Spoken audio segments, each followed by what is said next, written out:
Alrighty, we'll go ahead and get today started. Good morning, everyone. Happy Saturday. Thanks for joining us. Let me share my screen so I guess everybody can see me on this Saturday. Happy Saturday, everyone. Thanks for attending today's tech seminar hosted by the YPs from House of Hope. I hope everybody's able to get something out of this. So initially, like this was meant for a way for, oops. Let me stop sharing real quick and figure out how to do this correctly without my messages all popping up. 1 second, everybody. Put this on Do Not Disturb.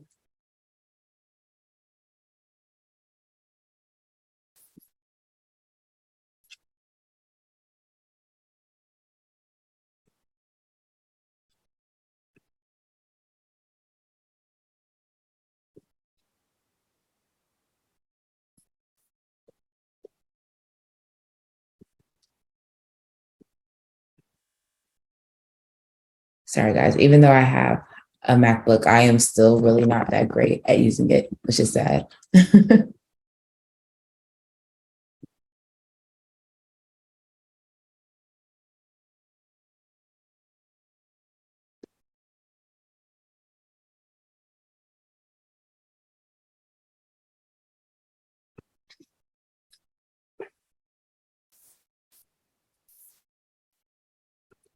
Right there goes. Okay.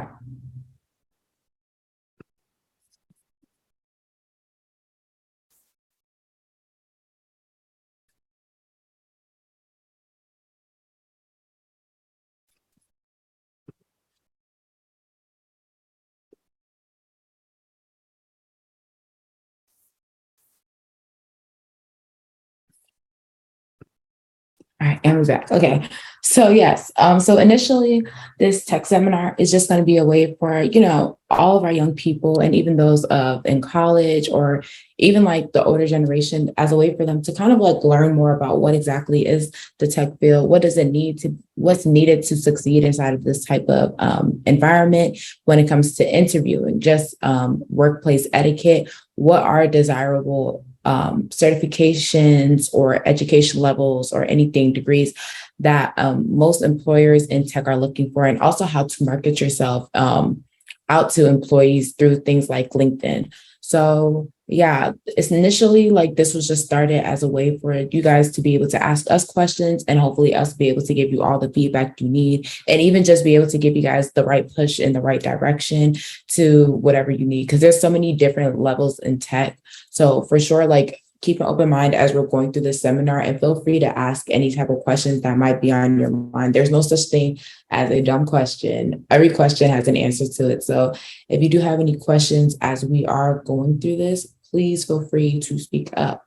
So today we're going to have Brother Victor Akashile, Femi Olani, me, myself, and Brother Bingo presenting to you guys today. And like I said, if you guys have any questions, feel free to also put them inside of the chat or feel free to even unmute yourself. After each section, we will have like a quick Q&A for you guys to be able to ask any questions that you guys have. And yeah, I hope that everybody's able to learn something out of this. And if you guys would like a part 2 to this or anything like that, just feel free to also message me on the side or in the group meets or any type of form of communication that you guys can find to be able to, get things off your chest or just ask any questions. If you want more in depth, there's nothing that's too much really. So feel free to message us about that. And I guess we can just go ahead and get this started. First, I'll put myself on mute. And the first person today is, let me stop sharing also.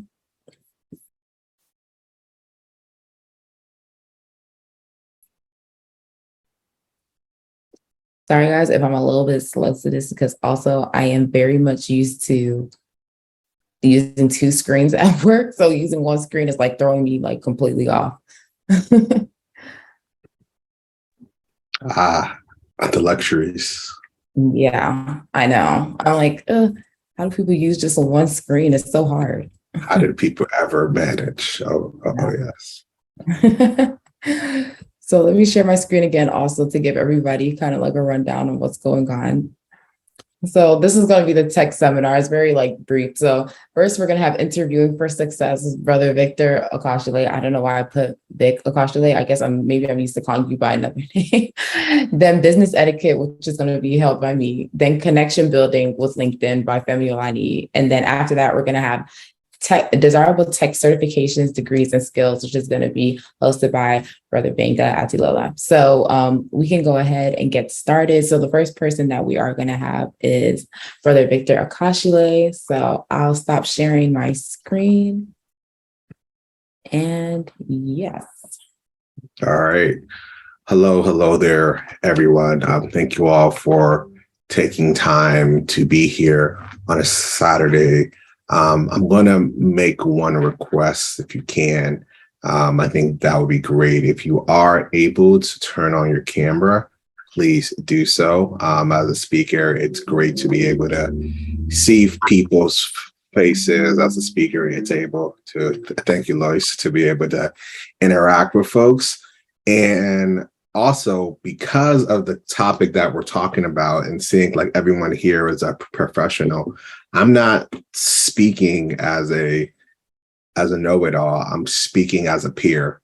So my ask, like again, is if you can come on camera, that'll be great. It will feel like I'm not talking to an empty sea of people, but actually having some great conversation. So thank you all so much as you help me out here. All right, so let me share my screen. Let's see, I'm going to share a specific window and I'm going to share, let's try this again. A specific browser. All right, let me try this once more. Click share.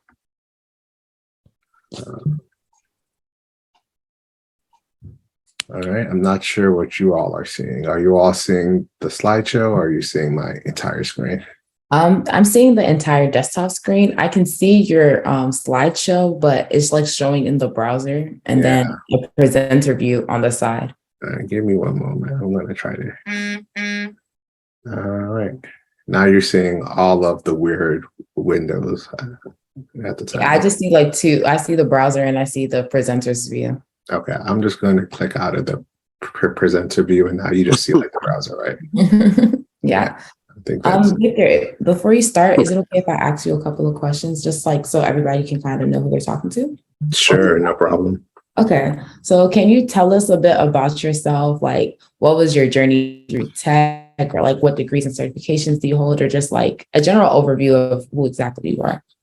Yeah, so for those who don't know me, I'm Vic Akashile. I'm actually tech adjacent, where I use technology, like I leverage it, but my department and exact role is not so much. So I work as a senior manager consultant at a company called Accenture, specifically Accenture Federal Services. Whoop whoop for all my Accenture folks in the room. They got a few folks here.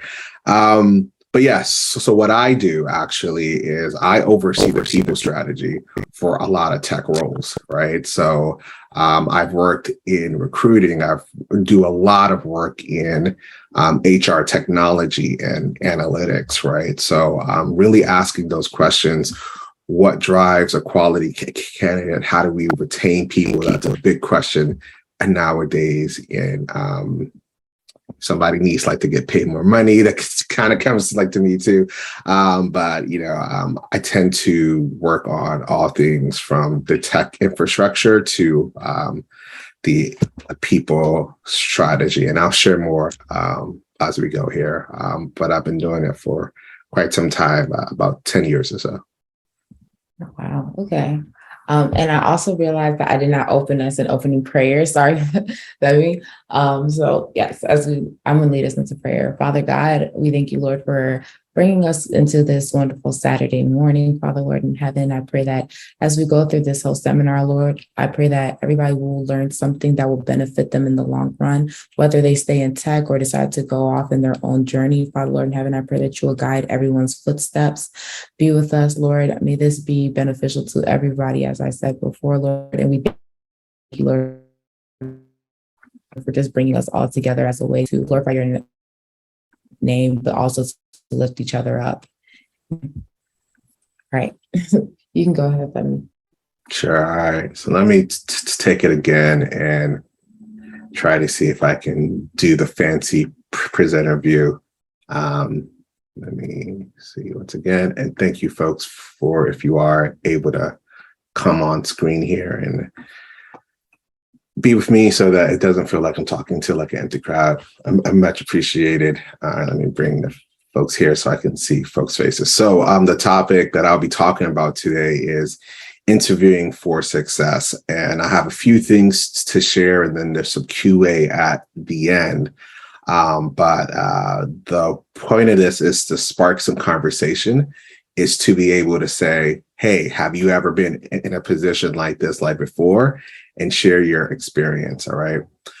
So the first thing I actually want to talk about is just so that we all are starting from the same sheet of music here, is the overall interview process where for most people who are actively working, who have gone through this process before, this should look familiar.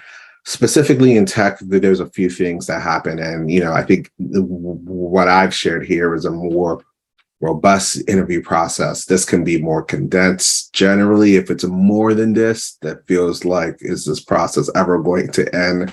But it can feel more like than this. The first thing, and I think this is important to know, is that for most mid to large size organizations, when you are first talking to somebody, the person, after you're applying, you're first talking to somebody, the person that you're talking to 9 times out of 10 is not anybody who knows the in and out of your job. They are a recruiter. Their role is to validate your qualifications, your work status, and your salary, right? Those are the 3 things that a recruiter is looking for. I know sometimes it's really easy to hop on a call with a recruiter and begin to give them your entire life story and try to sway them so much. But if the recruiter is calling you, that means you're 80 to 90% clear through. You just have to help them qualify you as well, which, we can talk about this some more, but if you go to any job rec, let me pull up LinkedIn right now, go to any job rec. If there are jobs here, there's generally a section called, and this one doesn't have it, of course, but let me go to data analyst. There's generally a section called minimum qualifications or basic qualifications. This is what a recruiter's job is, because this is what you have to have for them to hire you by law, just to make everything fair. So a recruiter is basically looking for this. That's why they ask, well, do you have experience using this? Do you have experience using that? How many years of experience do you have doing that? This is what they're looking for. And this right here, is nice. This is a nice job, by the way, a nice little, pay range here. So that's what a recruiter does. And then generally in tech roles, but not all the time, depending on what area of tech you are in, you have a technical assessment. Right. In tech, we need to know, do you have the skills and the technical aptitude to do the job? This can come in the form of a coding assessment or a project, or sometimes it's really a conversation with a technical hiring manager. Right. So there's that portion. Then generally, after you gotten through the phone screen, some people go right to the hiring manager. Some places they swap this, but you'll be talking most likely to the person who is making the hiring decision next. That person will clear you to talk to other stakeholders like team members or partners you could be working with when you get on the job. And then some places I do this, but if you're in this last stage, that kind of means you 9 times out of 10 already have like the job. It's a leadership interview. Everyone wants to tell like their boss, look at this great person I'm about to hire, right? Oh, this person's name is Blessed Adebiyi. They're amazing. They're awesome. Hey, boss, I want you like to meet with them, right? So it's important to know what phase in the interview process you're in because it can dictate what you're looking for. In the first stage, you really want to like keep it high level, but go to the job description and share with them how your experience matches with the basic qualifications. We'll talk a bit more about the technical assessment. The hiring manager one is the one that I think is the most critical, that everyone really wants to put forward their best foot in. And this is where I think most people have the most challenging questions and can be the most determining factor. Generally, when you're moved over to stakeholders, you're in like a small group of maybe 2, 3, 4 folks that they're looking at. You still want to put your best foot forward, but connecting and understanding them and displaying that you can provide answers to their challenges is the biggest thing here, right? Understanding like the challenge, making sure that you convey this is the value I bring. And then here, it's generally smooth sailing. It's generally like, let's talk to you, let's catch up. Like, do you have a dog? Like what's like your favorite football team? You're trying to build rapport, but also communicate the same value you shared with like the hiring manager. Right? So hands up, if you've gone through a similar process like before, can I see your hands up, or feel free to use the Zoom chat there? Okay, cool. It seems like a few of us have gone through this process here. Not surprising. So there's not a lot of time. So I actually just chose a couple of key questions and key things that I know that generally screws people up or folks have the most challenging time with.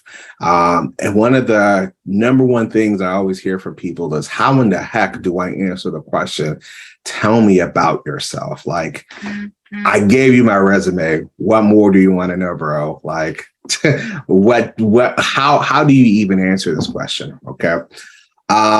So most people generally give a biography, a summary about their resume, and this is okay. It's not a horrible way like to go about it, because the point of it is to really open like the conversation. It's a prompt, right? It's generally the first question you're asked. So tell me about yourself, Philip, right? So it's generally that first conversation.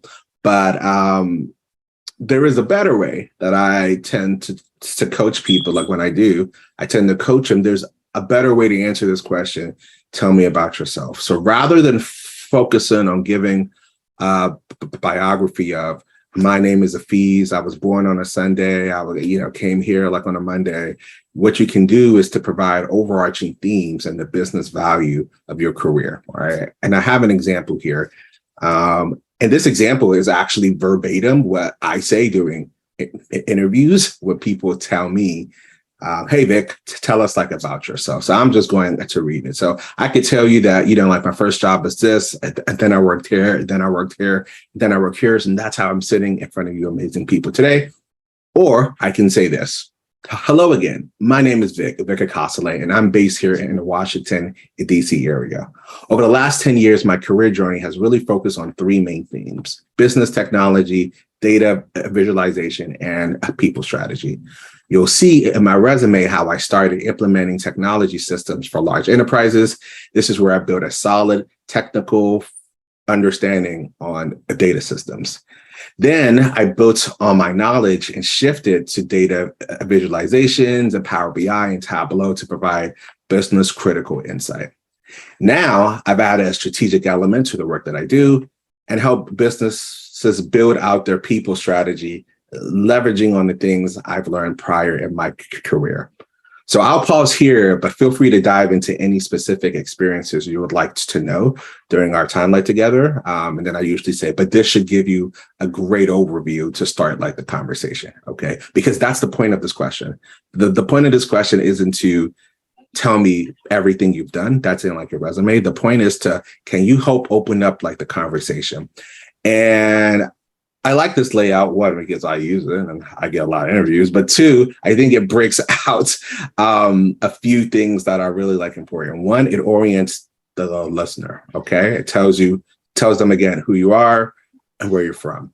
Two, it provides a summary up front that I'm about to tell you about these three main themes. I'm not about to take you through my entire resume. And that's a relief for a lot of people. But those three main things I like to group of: one, what's your foundational knowledge or expertise? For me, that was, like data systems. Two, and this is important, name dropping the tools and skill sets, right? That's a big one. So if you know that there are tools or software or a skill set that the job is asking for, then highlight that in your opener, because they definitely are going to want to double click into that. And then three, share your expertise, right? Share where you feel like you have now grown and position yourself as an expert, right? I said, now I've added a strategic element. I advise. This is another layer to what you're already getting. And then stop talking, right? So this is for me. I can ramble and talk all day. So I have a verbal cue to say, I'll pause here to let them know they're about to start talking. And now it's on them to dive deep into the conversation. All right. So I'd love to hear from maybe, one or two folks here. And I'm going to pick on Mercy. Hey there, Mercy. Have you ever been asked this question, tell us like about yourself? And if so, how do you generally answer?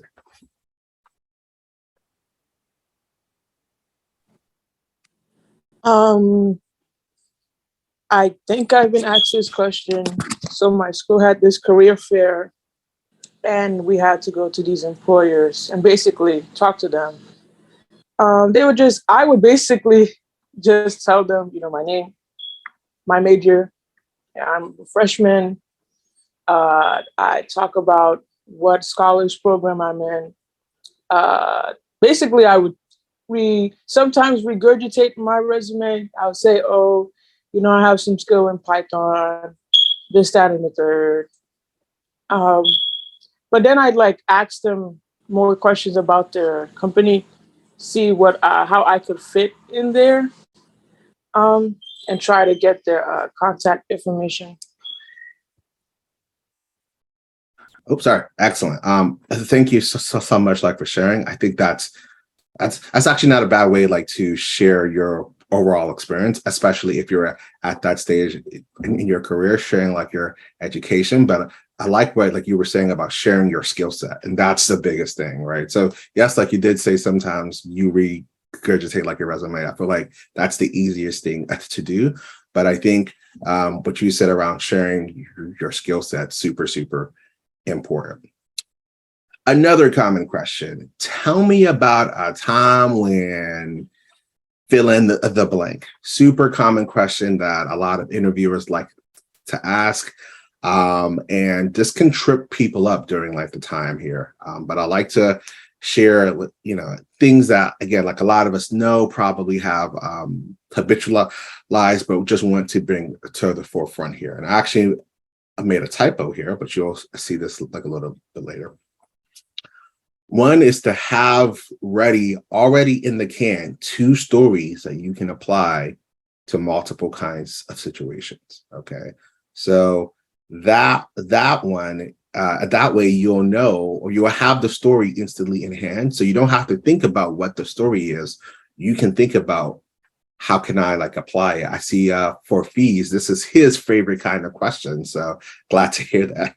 But one interview is asked this kind of question to get an understanding of how you think, right? And sometimes we're so focused on the question that we're not thinking about what's the intent here. The intent is to have them get a window into our mind so that they can know this is how we think, this is how we approach problems.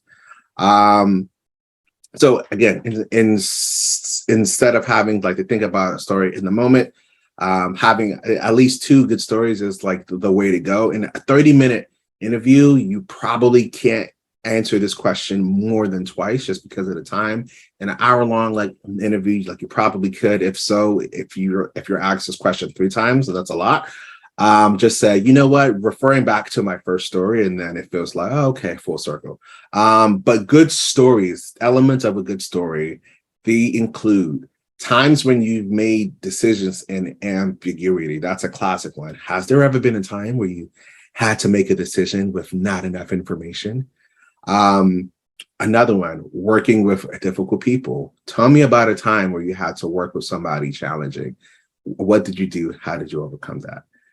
Meeting like a deadline is another common one, as well as some times where you've had a huge impact to the organization. If your story has at least 2 of any of these 4 elements, that's how you know it's a good story. And I said there was a typo on the former one because a lot of us know about the STAR method, right? Hands up if you've heard about the STAR method, or if you know about the STAR method. If you've heard that in an interview thing like before. Okay, I see like a hand or 2 here. For everyone else who doesn't know about the STAR method, it's usually situation, task, action, and results. And I think that's great and that's helpful if you use that model. But I like this approach, and I call it the STAR method. I just made it up because that's just what I happen to do. But as I said, they tend to ask these kinds of questions to understand what's your approach, right? So versus saying this is what I needed to do, what you can tell people is to give them a window into your mind and say out loud, the questions I asked myself were, is it this? Is it this? Is it this? Is it this? Right. So, but at least just going down, you have like the situation that tells you like which should include the time, the impact, and the difficulty of the task, your approach. So what questions did you ask yourself? What things did you think about? The actions, these are the things that you specifically did, and the results. And the results should be easy because it's just going back to the situation and saying, this is how I, approach this situation here. Right. I just want to make sure that I'm on time. Okay. So example of the STAR method here. Let's say somebody, asks me, tell me about like a situation that you were pressed up against like a deadline and you didn't have enough information. What did you do? And I encourage you to use the actual keywords in STAR as you're telling your story. You know why? Everyone knows like the STAR method. So once you start like to name drop it, their brain clicks and they know that you're progressing in the story, right? So literally say, here was the situation, bing, check, right? Like you know how to answer these kinds of questions. The CFO needed an annual report metric for the board meeting by close of business, and my boss Justine was out due to COVID. It was critical to have this information to the board, but I had never done it. How I approached this task was asking a few questions to myself. When is the board meeting? Does she need the exact numbers or a draft? Are there other templates that I can work from? Right? You see how I'm bringing you into my thought process, which is way more helpful to know for the interviewer to know this is how I think. Actions. I now knew what I didn't know, and I had my actions to take. I clarified like the deadlines, and CFO admitted rough estimates were okay because she just needed to go over the report with the CEO. Through research, I obtained previous annual reports I could use as a template. I was able to provide a summary to the CFO by close of business and use the templates as a guide to complete the annual report. The results, again, ding, keyword lets them know that you're at the end. The result was that even though I had never done this task before, I was able to submit. I was able to get it submitted on time for the critical board meeting. Okay, so again, having you talk through that approach. All right, and I'll have just a few more slides here, just because I want to make sure there's time left for Q&A. How to answer the salary question. This is a big one that folks have struggled with, especially if they're asked their salary up front. And they don't want to sell themselves short, but they don't want to oversell themselves too. And they'll be like, no, sorry, we can't afford $500,000. And you're like, I would have been fine with 10. Anyway, let's go. So how much are you looking for in terms of compensation? Like, there's a lot of things here on the slide, but the first thing that you should do is obviously do your research. Glassdoor and LinkedIn are your friends, but also if you're interviewing at any of the top tech firms, Facebook, Amazon, Intuit, just like any large firm, there's actually a website that a lot of people don't know called Levels FYI, where you can put in the level that you're coming into. It generally says that on the job description, and then it will tell you what is a comparable salary for that. So that's a great site. It's free. It's open source. Everyone uses it. Check it out. I also recommend that you ask the compensation question first, asking what range of compensation is this. That way you're not forced to not answer their question and then try to spin it back on them, which is what you invariably have to do. But also note that employers are not allowed to ask you your previous compensation. They can't do that. If they do, say, I'm not willing to share that information, but what I can share is X, right? But they can ask for expected compensation, and that's what a lot of folks are asking now. Also, just be mindful that compensation tends to be geographic, but less so in tech jobs more now because of remote work. But there you go. So what do you say when somebody says, what's your compensation? And you're just like, I want to know what your compensation is first. All right. So here are a few things that you can say. Thanks. I'm open to competitive offers. What has been provided? What's the budget? Sorry, that you've been provided for this role. Sorry, like I missed the letter. What's the budget that you provided for this role? Two, somebody asked for your compensation. I need to know more about the role, but if there's a budget allocated, I can help share if it's within range. I love this question because going back to the person who generally asks about salary is the recruiter. They just need to know, are you within range or not? So great. And then this last one here is great too if you want to understand the full package of things like they offer. Somebody asks you about salary compensation, you say, I'm looking at total compensation versus just base salary. Do you mind sharing, again, sorry for the typo, sharing the base, the range and any other benefits offered? Okay. So technical assessments, how to prepare for them. You'll see this inside of tech roles, but I can't spend too much time on it. But in short, you have to at least know your stuff, or at least know the approach. This is one area where if you're asked to do a project, the biggest thing is your approach. If you're a software engineer, you will be asked about, and I see there's some questions here. I'll get to them shortly. You will be asked about, you'll be asked to do a coding exam, which you'll have to pass a certain level. And there's some resources here that I will share out for those people who are in that field to practice, because it is just a practice. And 9 times out of 10, there's only a few coding platform test companies out there. And you can probably figure out who uses what and what to practice with. And then lastly, I think for cyber security and more hardware or network-based roles, your certifications do tend to speak for themselves. So you may not always have a test in a sense, but they will question you and give you situational questions to see, again, what's your approach. A few questions here. As an HR personnel, are you guys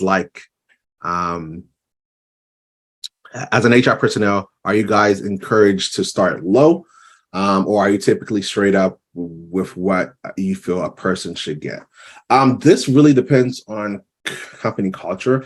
I would say most recruiters don't care if you're at the top of the range or if you're at the bottom. They just care that you will be happy with whichever compensation that's provided at the end. A recruiter's worst dream is to do all that work, get you to an offer letter, and you're like, yeah, it was too low anyway, because now they got to go back and start over. So as I know people who do recruiting, I've done like it in the past. I don't do it as much anymore, but they're like, I've been given this amount of money. So if you fall in, you fall in, right? And then it's really on the hiring manager to therefore say, okay, I want to offer this. I want to offer this. But really, as a recruiter, we're like, we don't want to have to look for this person again. Can you please pay them the top of the pool if you feel like they're worth that? Okay. Great questions. Somebody asked about like the slides. Yep, I'll make sure they're cleaned up, prettied up, and get them to somebody who can distribute them. So lastly, just a few helpful hits, and then like we can dive into Q&A if there's time. Helpful tips, LinkedIn and Google research everyone you'll be talking to. It's 2022 now, about to be 2023. There's no need for you to not be prepared. And I say this because building rapport, so important. People tend to hire people they like, or at least are like them. If you can see, oh, this person is a Baltimore Ravens fan. I like the Ravens today. Great. So look what I'm going like to talk about today. Hey, have you seen the Ravens game? Right. So great way to build like rapport. This is actually a super helpful tip that a lot of people don't do. The second one here is to come straight out and verbally say, I really want to work here and would be thrilled to take up this role if given the chance.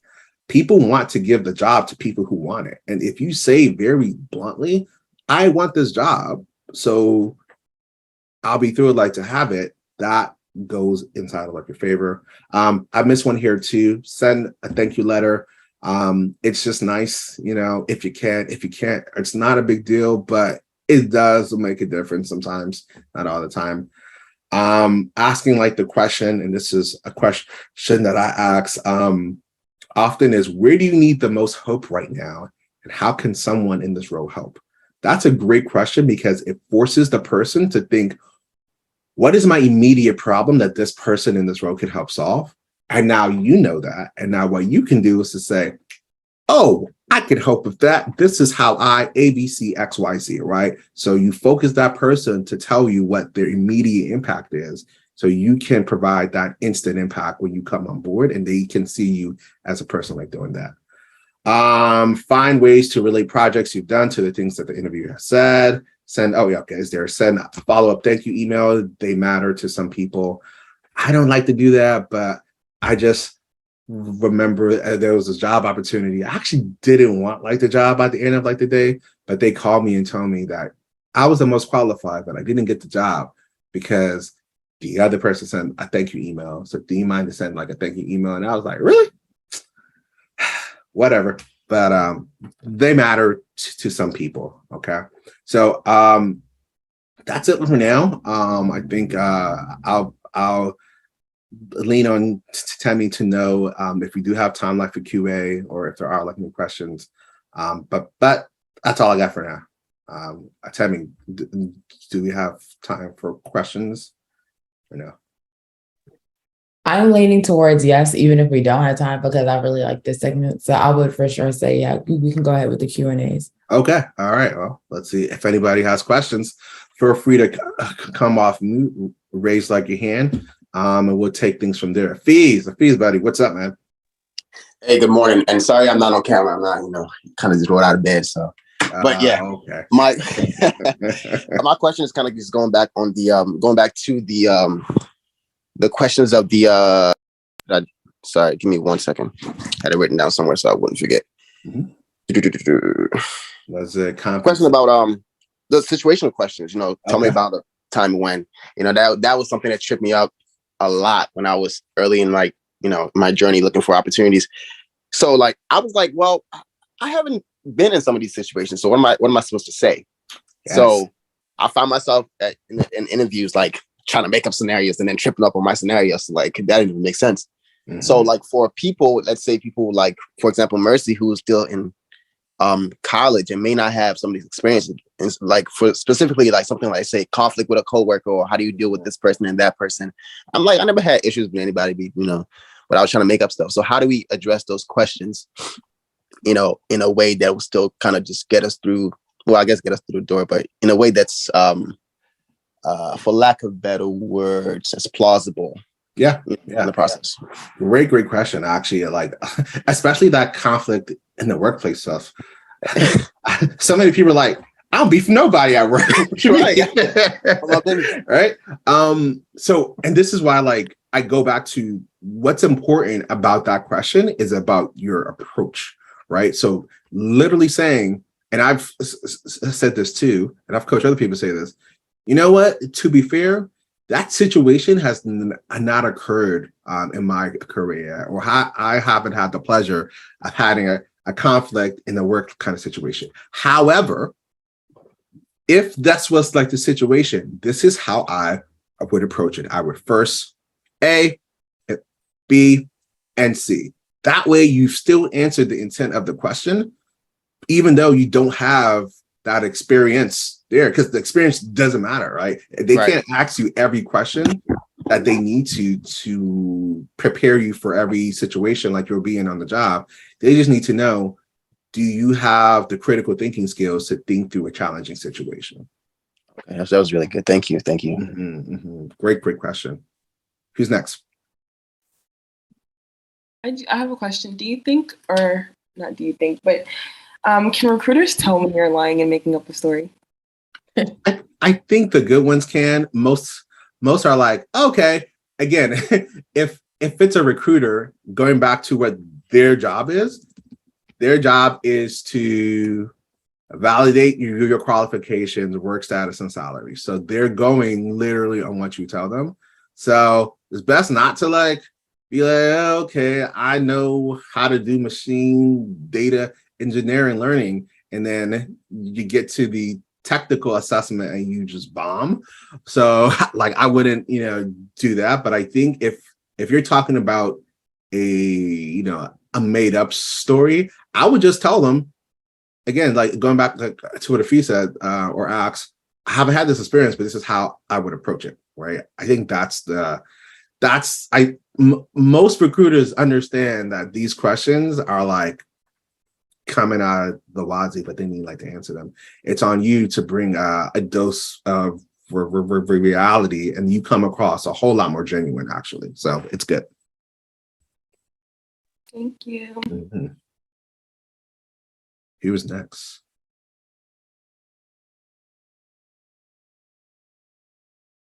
I have a question, kind of. So mine is more so like salary, also like kind of like also salary with like, I don't know if this has to do with the interview, but like say that you get into a job and you're there, and like as you're going, the market rate for cyber professionals is like really up and down, like not up and down, but really up. So like, how do you, like, if you're already at a job, like compete for a higher salary in a sense? Yeah. And you want to like, because it's not necessarily that you don't like the job, but you feel like you could be getting more. Right. Okay. Large company or small company? Because that matters. Large company. Okay. Large companies generally have a routine compensation, process of, hey, this is like the raise every year, but they also have space for out of cycle stuff too, and bonuses. And I think for large companies actually who have a really fixed pay structure sometimes, or a really defined pay structure, a bonus is probably easier to give than a salary increase, but actually both. Though there's lots of ways like to do that. One, it's really around preparing to have that conversation with your, like boss and stuff like that, right? To say, hey, I'll be honest, I've been seeing a lot of opportunities that have come to me, right? And not that you look at them, but they come to me, and they're 15% higher. I don't want like to leave, but after a while, I'm going to start asking myself, what's up? So here are a few things that I think that I've done and contributed. And I'll just be honest, I would like to find ways to make more money. Like, being very transparent about this is what is motivating me to stay here and retain. Your boss now has a lever, right? I told you that I work in HR, and my biggest thing is retention. And a lot of times, if retention just comes down to money, oh my God, that's the easiest problem to solve sometimes. We can just give more money, right? Because not a lot of times that money solves the problem, but in the cases that it can, it's super helpful, right? So if you've been working somewhere a couple of years, you know the value that you bring, and you kind of know it'd be more disruptive to let you go. Bring it up, right? Bring it up before like the compensation stuff happens, because it generally like your manager's hands are tied after that. So I would say to bring it up anytime, but just make sure that you come prepared. I know that some managers and some people, they're like, prove it, show me that you deserve a raise. I don't like that. Like, if you want somebody and you know like their value and they're coming to you and telling you, this is what I'm seeing, but I don't want to go. Can I just get more money here? At most larger companies, they have the flexibility to do something like that. So I hate to say just ask, but I would say do your research so that you feel comfortable saying, I know what the market is. I know what I'm at. Can you help me meet this gap? Because I would like to make more money, right? Like, right. And now they can go through and say, well, is it a bonus? Is it a salary? Is it this, right? But now you've opened up the conversation and giving them a question to solve. How can Temi make more money, right? So that's how I would approach those kinds of problems or questions. Do you think you should kind of like come with something, like, not that you apply to other places, but come with like a other job offer to like be like, Yeah, match where I go? I think that if they ask you, then provide it. Because I think you could run into something that you're hinting at, that like, oh, they're probably thinking I've already applied like to this job and I'm just trying to, give them money. Like, no. Generally, if you say that it looks like, I've been, the things that my way looks like it's 10 or to 15% higher, they kind of already know that you've been looking, and they also know themselves, right? They're hiring people, they're bringing on new staff. Inflation is high. It won't be a surprise that other opportunities make more money. And I would say it'll be weird if they ask you to show me a job description of you making more money. But if they do, very easy, right? Point them to Glassdoor, point them to LinkedIn, point them to a job rec. But I would say that would be really rare for them to do so, especially at a large company. Question here from Tolu. How do you answer the question?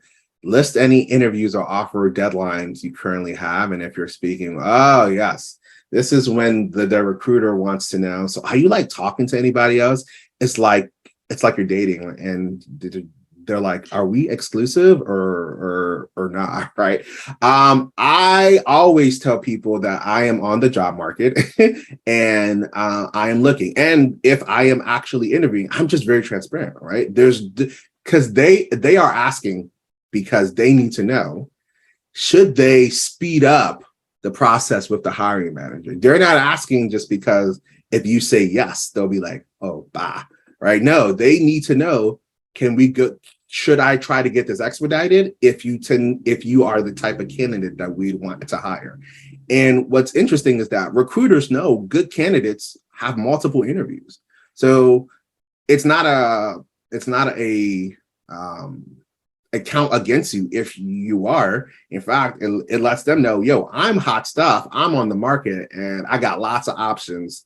Tell me why you should be my main one. You know what I mean? So it is totally okay to be transparent. How I tend to answer that is a verbatim.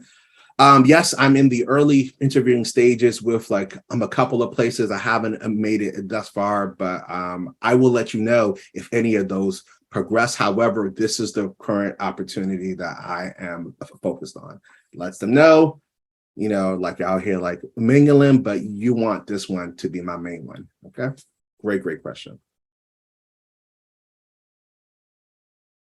Right. I guess I kind of have another question that probably will help out a lot of people. So I know like a lot of companies currently are going through like job freezes or hiring freezes, Mhm. like on and off, like 1 second they are like, so what is your advice to like us or to people who are looking, that are trying to put in applications and stuff like that, that currently are kind of confused on like, is it worth really applying to stuff right now because of all these different job freezes? Or like, how do you, because companies don't really like announce that either if there's a job freeze or a hiring freeze. So it's kind of just like, Cool. So I think I'm going to answer your question with a quick example. This is the best way to, in my mind, to look for jobs. Let me just focus on here. So let's say you're on LinkedIn, right? So a recruiter, as soon as they post a job on here, they probably will, hope ideally after a week, you're not getting looked at unless they don't like anybody else they've seen. So what I would do, come here to LinkedIn, right? And I'll tell you why this answers like your question a bit. And sort by ideally the past 24 hours, but I do the week, but past 24 hours, and then go down to less than 10. I think there's an option for that. Under 10 applicants, great. So what this does is to let you know two things. One, this place is hiring because they just posted like the job. One.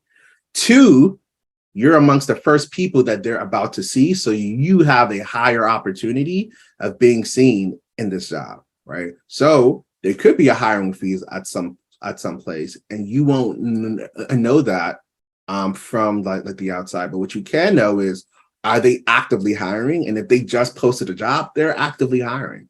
And then the second thing that it takes a lot more work to kind of do here. But for smaller companies and for places like this, you can. Like for a company like this, UST, I would go to UST, look at people, and then go to, people, and then look up anybody who is in talent acquisition. Sorry, this is what I wanted to click. And then maybe their job is in industry. I'm looking for function here. Okay, let me do the title is maybe talent. That's a common one. But essentially, try to find who is the talent person and email them and say, hey, I'm Vic. I just applied to this role and I would really love the opportunity to like to talk to someone about it. You don't know how much that has worked. You're just reaching out directly to recruiters. And this is why. A recruiter's job is to find people. If you show up, you're making their job easier for them. So they're not going, a lot of times if you reach like the right people, and sometimes like you have to reach out to like a list of them, and this works better for smaller companies than larger ones, you will hear back from them for sure because you're emailing them directly. But to your point, hiring freezes, you won't know unless you have inside information or unless they publicly disclose it. A lot of companies don't because I look bad, but they're hiring because they just posted like the job.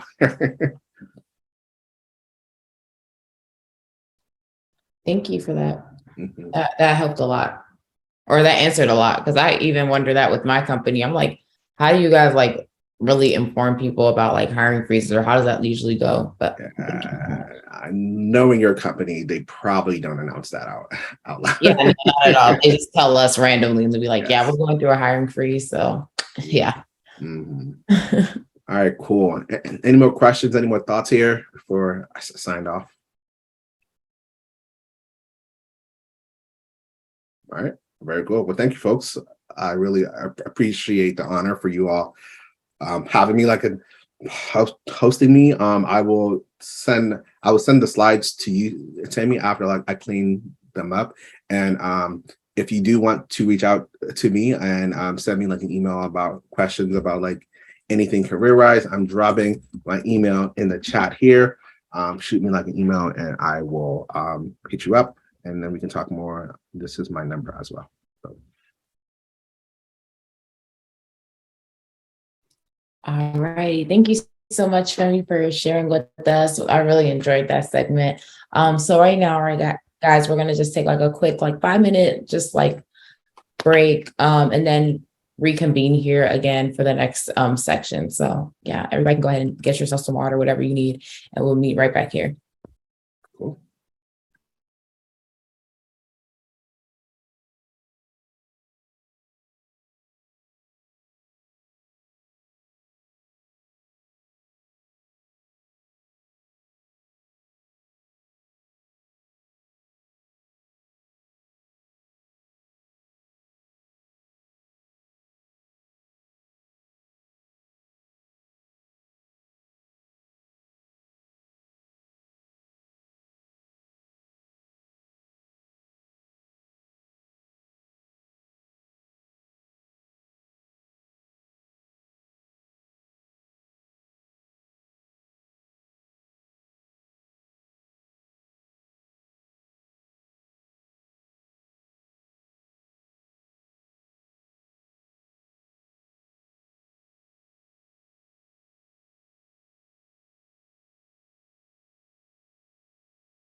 All right, all right. Thank you, everybody, for coming back. It's been 5 minutes, so we're just going to go ahead and resume. So the next section is actually going to be presented by me, and it's going to be about business etiquette.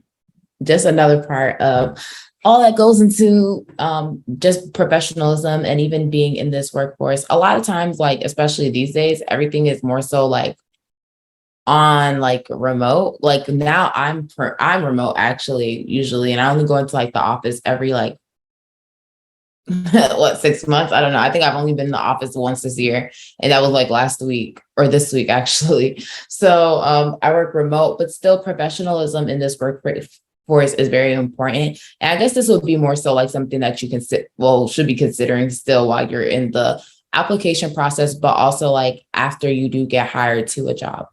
So let me go ahead and find my PowerPoint.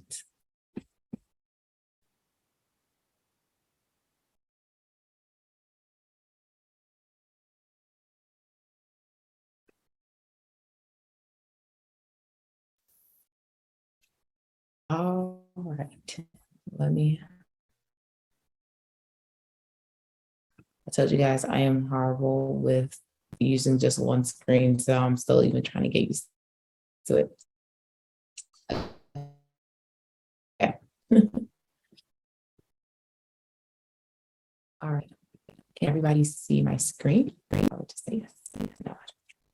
Yeah, looks Can good. everybody see my screen? Okay. All right. Hey everybody. So my name is Tammy Ogunlesi.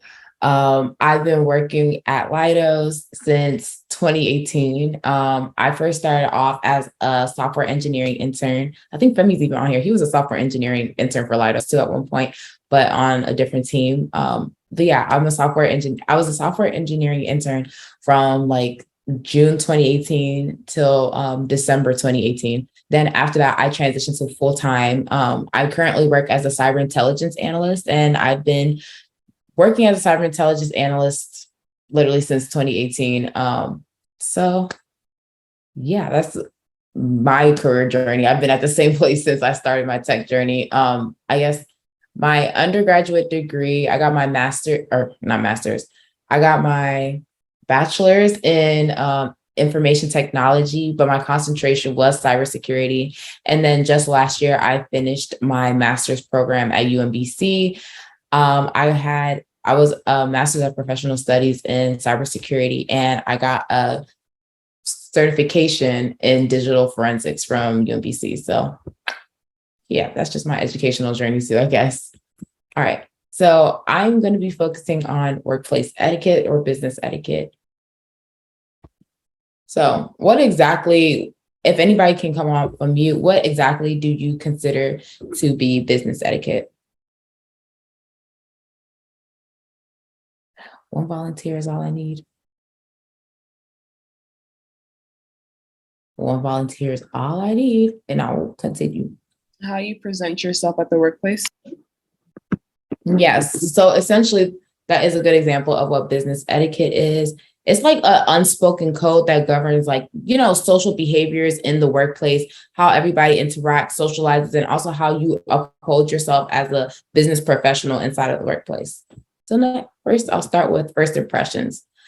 How you present yourself makes a difference. Like the first time that somebody looks at, and it's sad to say, you're not supposed to all say, oh, as soon as I see this person, I'm just judging them. Nobody ever wants to say that they're judging somebody when they first see them, but unknowingly, sometimes you will look at somebody and you do kind of judge them or kind of like try to decipher them just by seeing them for the first time. So first impressions are a big thing. Eye contact. A lot of times that's one thing I had to work on is eye contact with people. And now that I do it, I always am like big on making eye contact with people because I do notice that if a lot of times if people, for example, I meet them for the first time, but they're not really like looking me in my eyes when I'm talking to them, I either feel like either I'm making you uncomfortable or you're nervous or you're shy or this is like an uncomfortable position for you to just be in at all this interaction.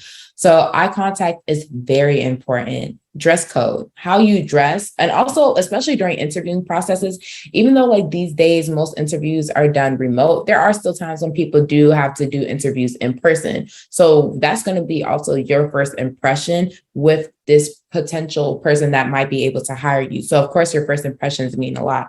The way that you dress means a lot. How you uphold yourself in front of other people means a lot. You can't like come to like, being seen like stained clothes or unwrinkled clothing and stuff like that, or just dressing in a way like you can't bring a club outfit to work because that doesn't really work. That doesn't make sense together. So dress code to me a lot. Handshakes. I know everybody thinks about like, the professional handshakes these days. I mean, COVID kind of probably messed that up, but handshakes do mean a lot. And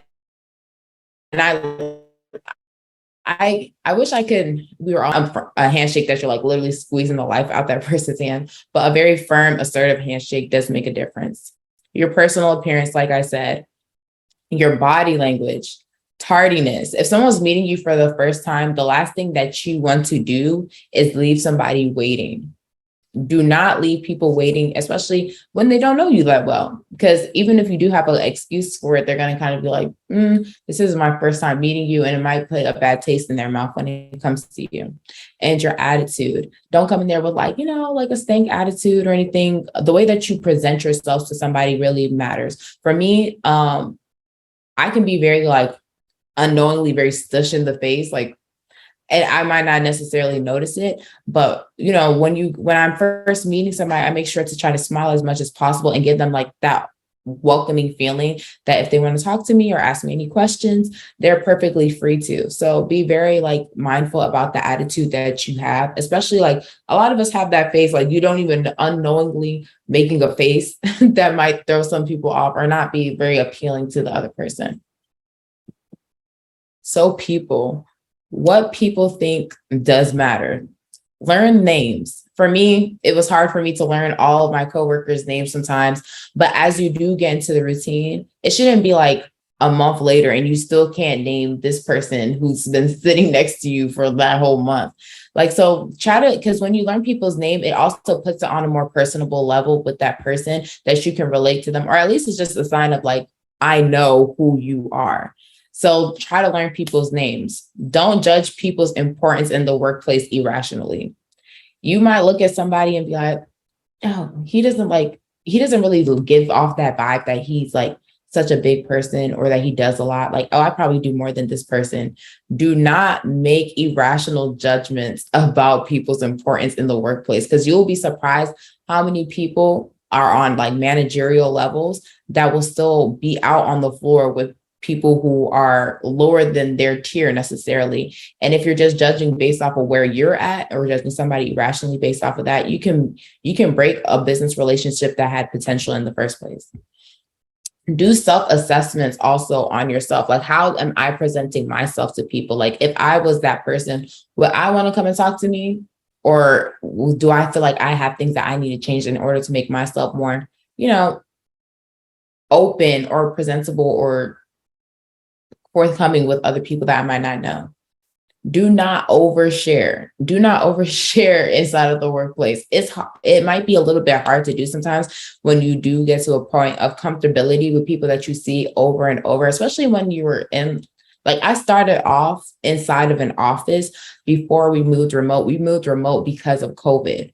So you see these people every single day. Sometimes you tend to, get a little bit comfortable with people, but at the end of the day, remember to keep things personal and don't overshare, because you never know what oversharing could cost for you at the end. Some people might not necessarily always have the best intentions for you, even though your intentions of telling somebody something might not have been wrong. You just can't always gauge other people's intentions. So make sure not to overshare.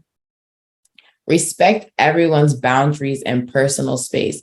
Some people are like the type of person that might be able to like grab like something off of somebody's desk or do this really quickly, or just like speak any type of way to people. But you also need to respect people's boundaries and learn their own personal space before you decide to invade their own personal space. Don't gossip about coworkers. Do not gossip about coworkers. If I can tell you, I've been at the same job for 4 years now, so I would know nothing that you really say about other people stays to yourself. So do not gossip about coworkers, because at the end of the day, you still have to maintain a level of professionalism in the workplace, and gossiping about coworkers can always go full circle. And if your management ever hears about it, it's going to reflect very poorly on you, because at the end of the day, you're supposed to be a team player. Everybody's supposed to be working together. So how are you going to work together with people that you're talking about? Yeah. Next is don't forget at work socials that you're still at work. A lot of times it's companies, they like to hold like events for like employees, or like maybe team building experiences and stuff like that, where, people can get let loose and kind of like get to know each other on a more personable level. That can help a lot with building team morale. But don't forget that you are very much still at work at the end of the day. Like, this isn't somebody random on the street. This is still your coworker. Be willing to help out your coworkers. Like I said before, be a team player. If your coworker is struggling with something, go ahead and help that coworker with whatever you can to the best of your abilities, if you can. Because at the end of the day, also during things like reviews, a lot of times it does matter what your coworkers do say about you. If your coworkers say like, "Oh, Tammy was so helpful during this my work day, like she helps me do this or helps me do that," it's going to reflect really well on you. Because a lot of times the managers do ask, "Oh, were you helped by anybody when you had this issue? Like, who would you say helps out a lot on the team?" And it's always good for your name to be placed upon those people, instead of somebody being like, "No, she doesn't really help me that much. She kind of just stays to herself, doesn't really say anything, doesn't help," or anything like that. So it's like a give and take about how much you put yourself out there, but also respecting yourself and doing what you have to do in the first place. And at the end of the day, just be respectful. Be respectful to everybody. Be respectful. All right. Personal. Keep personal info. A lot of these things also will kind of be fitting into different sections, but keep your personal information to yourself. Not everybody needs to know what exactly you were doing yesterday, or who you're dating, or who you're doing anything with. Like, keep personal information to yourself. Like I said before, do not overshare. Personal conversations / calls at work should be left as personal. Try not to be taking like phone calls at your desk, because you never know who's listening to that simple phone call that you thought nobody would really listen to. So anytime that you have like maybe a personal conversation or you get a call, it's okay to politely exit or to remove yourself from a situation, to have that level of privacy that everybody does need.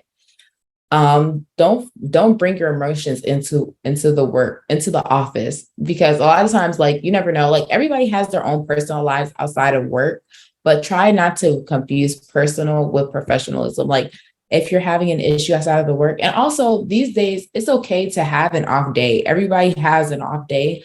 And it's okay to take a mental health leave. Most managers and higher ups do understand the need for you to take a day off for yourself, to get yourself back to where you need to be before you come into the office. Because also, everybody's inside that same office. And if your vibe is off, a lot of times you never know, that vibe can be rubbing off on other people and kind of making if you come in with a gloomy spirit, a lot of times that gloomy spirit can tend to like spread amongst your colleagues. So sometimes it's okay. Stay accountable. if you do something wrong inside of the work office, like it's okay to make a mistake, but if you do make a mistake, it's how you bounce back from that mistake that you make. Be accountable for the mistakes that you do make, because it also speaks volumes to be like, you know what, I made this mistake on this particular assignment. I didn't notice that I might have missed this one section, so that's on me for missing it, and I will make sure to correct myself and not make the same mistake again. Take accountability. And don't be afraid to ask questions. If you don't know, speak up. It's better to ask the question than you to do something completely incorrectly and then everybody knows you did it incorrectly. And if they ask, did you ask for help on this? Were you sure? And you say, oh no, I didn't ask for help and I wasn't sure how to do it. It doesn't reflect well on you. Be punctual, like I said. Make sure that you come on time to meetings. If you're having a meeting at work at 10 a.m., make sure that you're at that meeting at 10 a.m. And if you aren't going to be able to be punctual or be able to make it to that meeting, make sure to at least make either your coworkers aware to pass it along or your higher ups aware to pass it along. Be punctual, especially. And if you're setting the meeting, you have to be extra punctual. Me personally, I don't believe in meetings before 10 a.m., but some people do. But if that's the case, make sure that you're on time. Or even if you don't want to be there at that particular time because you feel like it's too early, sometimes it's okay to oppose to a time and be like, you know what, instead of having this meeting at 9, can we have it at 10:30? And you'll be surprised, a lot of people are okay with that. Some people tend to clock into work earlier than others, but just speak up, like I also said. Keep your work area clean, even if you're in an office. Like currently, I'm like in my dad's office. My office doesn't look as well as this. Usually I'm on Teams. So sometimes if like my background is looking a little wonky, I'll put on like a screen display in the background so that people can't see what's going on behind me. But instead they're just seeing me. But make sure you keep your work area clean. Doing remote work, make sure the office looks clean. Make sure that you have, everything's looking neat, because you'll be surprised. Like I know sometimes I will be looking at people's backgrounds when they're doing anything. So make sure you keep your work area clean and learn to communicate. A lot of times it's not about like the conversation, but it's how you talk to other people that makes the biggest difference. Next, we're moving on to communication. Think before you hit reply all on email chains. Think before you hit reply all on email chains. I've seen somebody make a mistake and hit reply all on an email chain on an email that I'm pretty sure was meant for just one person out of that whole email chain. Make sure you think before you hit reply all, because when you hit reply all, once it hits everybody's inbox, there is no taking it back. Don't overuse emojis or exclamation marks, because sometimes they can be a little bit overwhelming to other people. And some people aren't really like me. I'm big on like, if someone greets me in the morning, good morning, I'll be like, oh, good morning, exclamation point. Just like, seem a little bit cheery, but don't overuse it. Don't talk back to your boss. There's a way to communicate respectfully, in a sense. Like if your boss comes to you with a problem that you did, sometimes take the accountability about the problem that maybe you did. But when you are replying back to your boss, remember that this is your boss and they give you the reviews at the end of the day. So be very respectful. There's a way to disagree with somebody or express yourself to somebody in a way that is professional. Think before you talk, because once the words come out your mouth, that's it. There's no taking them back. And it's not always about what you say, but how you say it. When you're talking to somebody, you can say, you didn't do this correctly, but I feel like you could fix it by doing this, instead of saying, I don't think you did this correctly. Like there's two different tones, and it's not that the message was wrong, but it's the delivery that matters. All right. And lastly, what to wear. A lot of people are kind of confused about what to wear inside of the workforce a lot of times. Like, oh, what's the difference between business casual or professional? Like when I was inside the office, I was more so on the business casual side. But I feel like once you start going into an office space, you'll be able to gauge more what is considered, like what's the vibes for it? Is it business casual or is it more professional? I would say like if you work in maybe a headquarters office for this particular company that you're working for, a lot of times they are more on the professional side because you see a lot of higher ups coming through. Me in my office, we didn't really always have higher ups coming through. And if we did have a higher up, we were let known by management that, oh, maybe the director is coming or the VP is coming. So when we hear that, we always know, okay, let's dress more on the professional side than our business casual side usually. And a lot of jobs, they have like dress down Fridays, I believe is the word. Still, even though it's like more of a dress down day, that's a day for everybody to kind of come in with jeans and stuff like that. Still, like no tattered, no like ripped jeans. Me, I love my ripped jeans, but I won't wear those on those casual Fridays or nothing that's like a plain loose looking t-shirt or anything like that.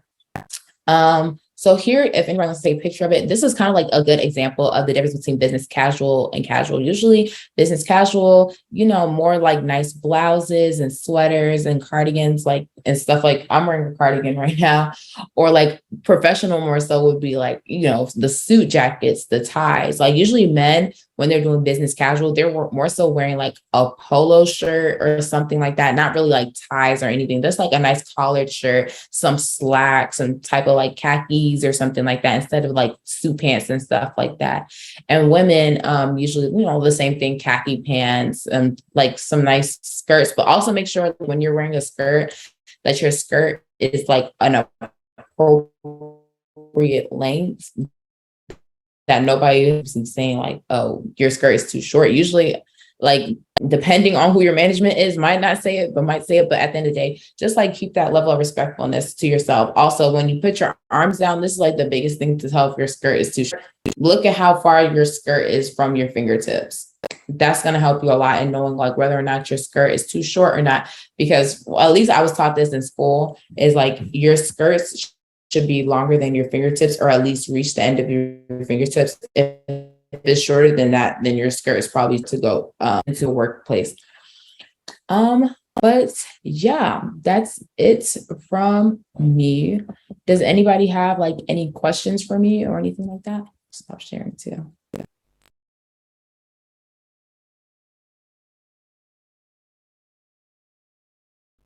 All right, I'll probably take that as a no. No questions, anything? Yeah, mine was more so like straight to the point about professionalism and stuff like that in the workplace. Does anybody have any questions for me?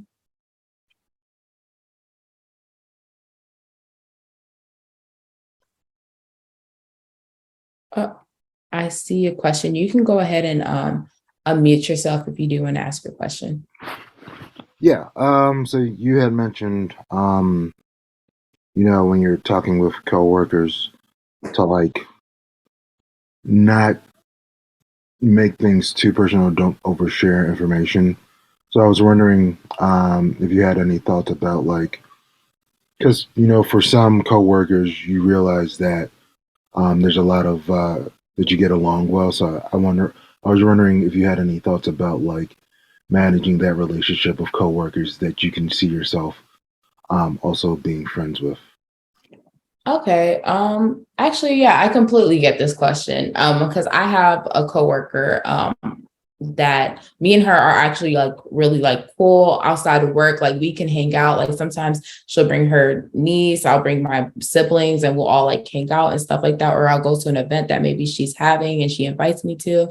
I do feel like those are appropriate to have with your coworkers, but it's also like a level of like boundaries. Like sometimes it's a matter of learning how to separate like personal from professional. Like at the end of the day, even though like she and I can call her my friend, I don't let her, like, it's like she's my friend, but at an arm's length, where it's like I can share this stuff, like personal stuff with you, but at the same time, I'm not gonna overshare personal stuff with you, because you just never know sometimes. But I do think like it's okay to make friends from your workplace that do become your friends outside of there and have personal conversations. And I feel like it's also a little bit easy to kind of like gauge who those people are that you feel comfortable with, that you can talk to inside and outside of the workforce. It's kind of easy to gauge, but I would say slowly get yourself into that pattern with that person. For me and this person in particular at my workforce, we both were interns together and transitioned to full time together, and we're still on the same team. So I've known her for like my whole 4-year career. Me and her have literally like basically had the same career plan the whole time. Like we've been together since then. So that caused us to get closer. But it's just a level of boundaries and also knowing when to separate work from your personal lives. Because usually, like, maybe we're doing stuff for work. We might have a phone call here or there, but at the same time, we understand that we're still coworkers at the end of the day and not to like overstep our boundaries with each other. So I hope that kind of answered. Yeah. It's like let the progression be slow before you get, full blown friendship. I would advise. Makes sense. Thanks. No problem. I see a question in the chat. How much does a tech person make in a month or a year? I can't really particularly answer that question with a particular number. It more so depends on what side of tech you actually end up going into. Like what their base salary is, what level are you coming in and coming in as, if you're coming in as an intern or entry level, it all kind of just depends on what side of tech you are going into. So I can't really like give a particular number. And also it just depends on what company you're coming into. Some companies have a bigger budget to give than other companies have to give. So it's kind of like, it's kind of like up and down. I mean, I can say like on average, it's going to be probably 50K or more. And 50K is like on the lower side. Yeah, I can add in here too. I think, as Tammy said, this is a really broad question. It's just like asking how much does somebody in the medical profession make? They could be an anesthesiologist and make $500,000 a year, or they could be, just an entry level nurse making 40. But I think some common job roles and expectations is, entry level, maybe data analyst entry level, maybe somewhere between 60 is the entry point, maybe like a little bit more, like a little bit less. Entry level software engineer, 100K, easy. Entry level cybersecurity professional, again, entry level, somewhere around 75K, plus or minus more, in these mates. And again, that's for specifically geographically metropolitan areas. This is not for San Francisco. This is more for, I think, the Washington, DC, Baltimore area. That's what you'll find. But there are lots of roles, just like in the nursing profession or in the medical profession, lots of roles. But hopefully that helps to at least orient you. And then there's always glassdoor.com that helps with that kind of research.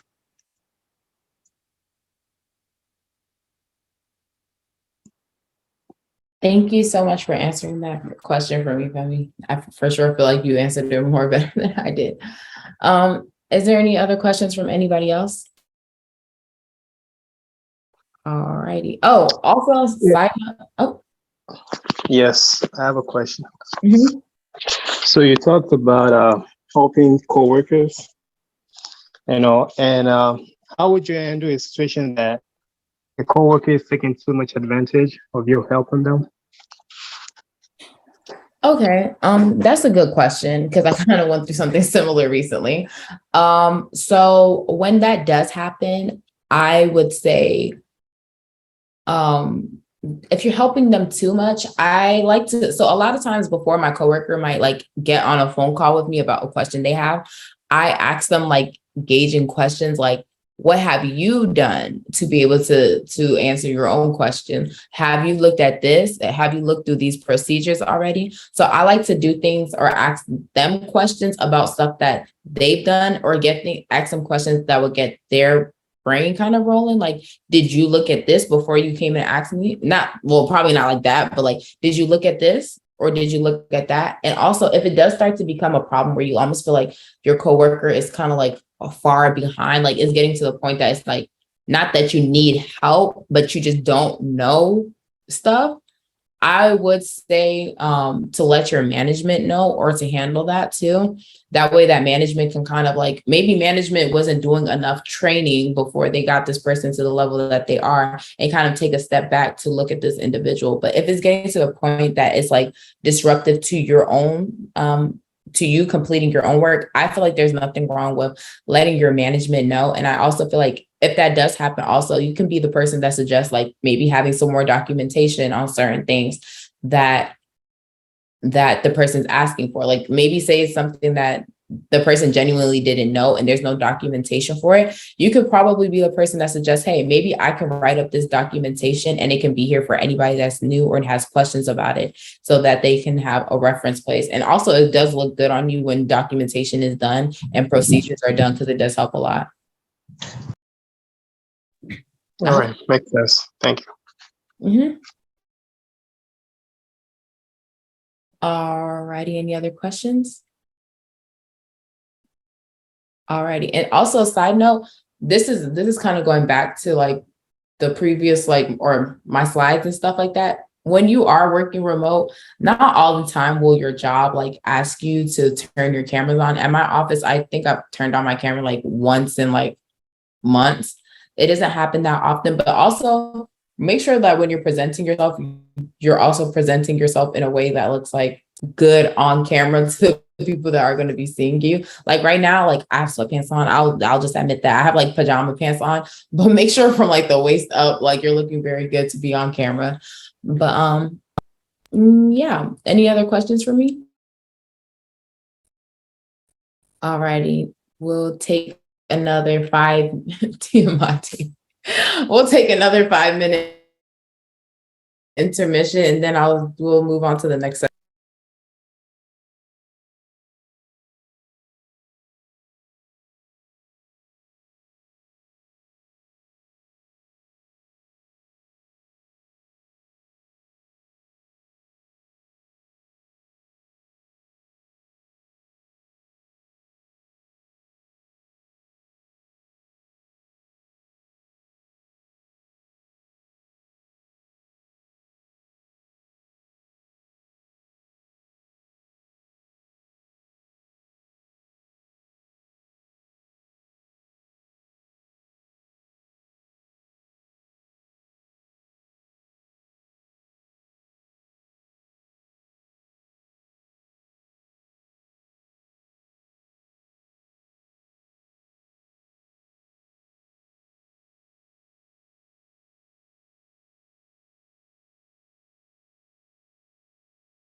Hey everyone, so we're just having a little bit of a delay. Just give us an extra 5 minutes and then we'll start back where we left off.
Alrighty, everybody, welcome back to the next portion of this.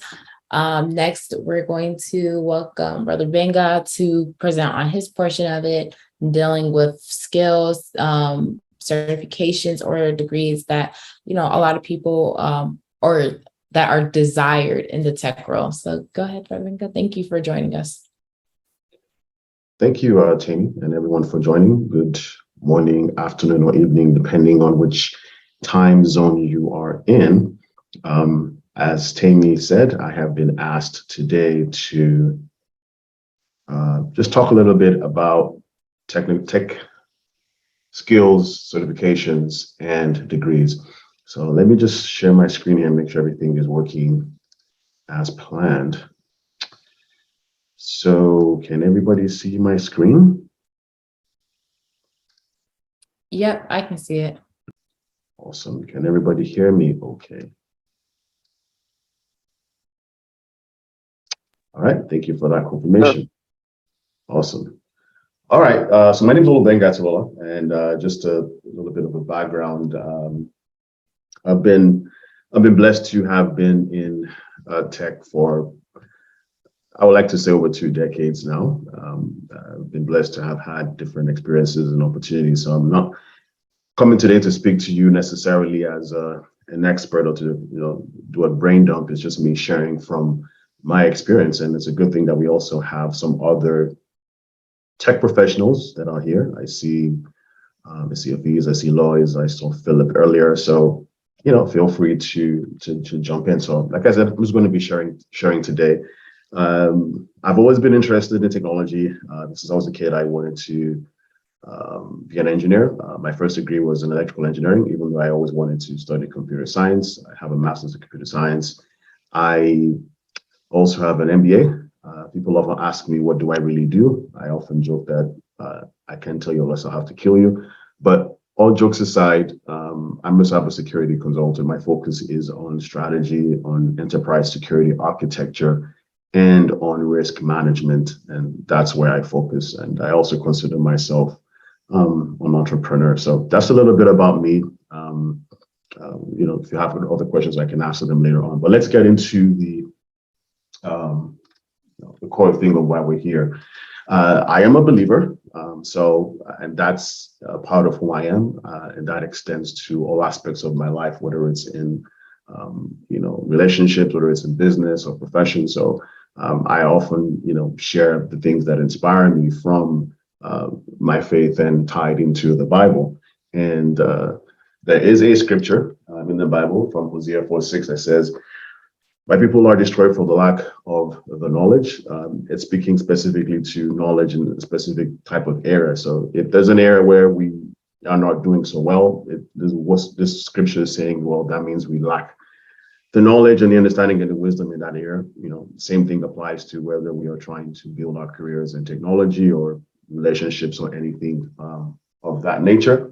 And the scripture also says in James 2:20 is that, talks about how faith without works is dead. So we're not just here to talk about things and stimulate our minds. It's about taking action. So hopefully the information that has been shared already and the information that I'm going to share and will be shared later on will be something that would, propel all of us to acting on the things that we have heard. So because I don't want to just spend my time talking to you, this is meant to be interactive. I have a short poll. It's about 6 questions.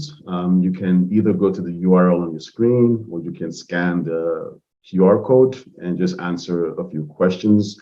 Just want to, I always like to know who I'm speaking to, and rather than just going around and asking everybody questions, I figured, just having a quick poll, that would be beneficial. So we'll just give it like a couple of minutes. So let me know if you have any issues accessing the poll.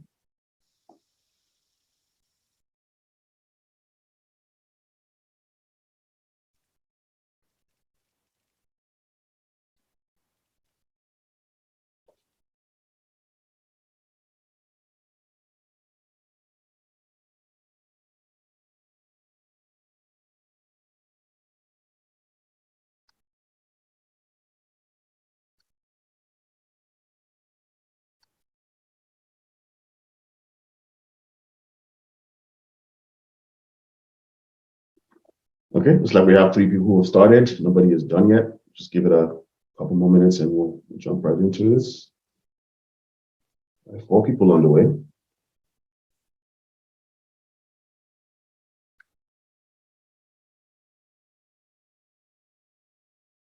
And what this helps me to do is, just getting to know whom I'm speaking to or speaking with. And that way, as I'm going through the content, just because we do have limited time, I can tailor content more specifically or broadly as needed. So thank you for everybody. Okay, we have 1 person done. We have 5 people on the way.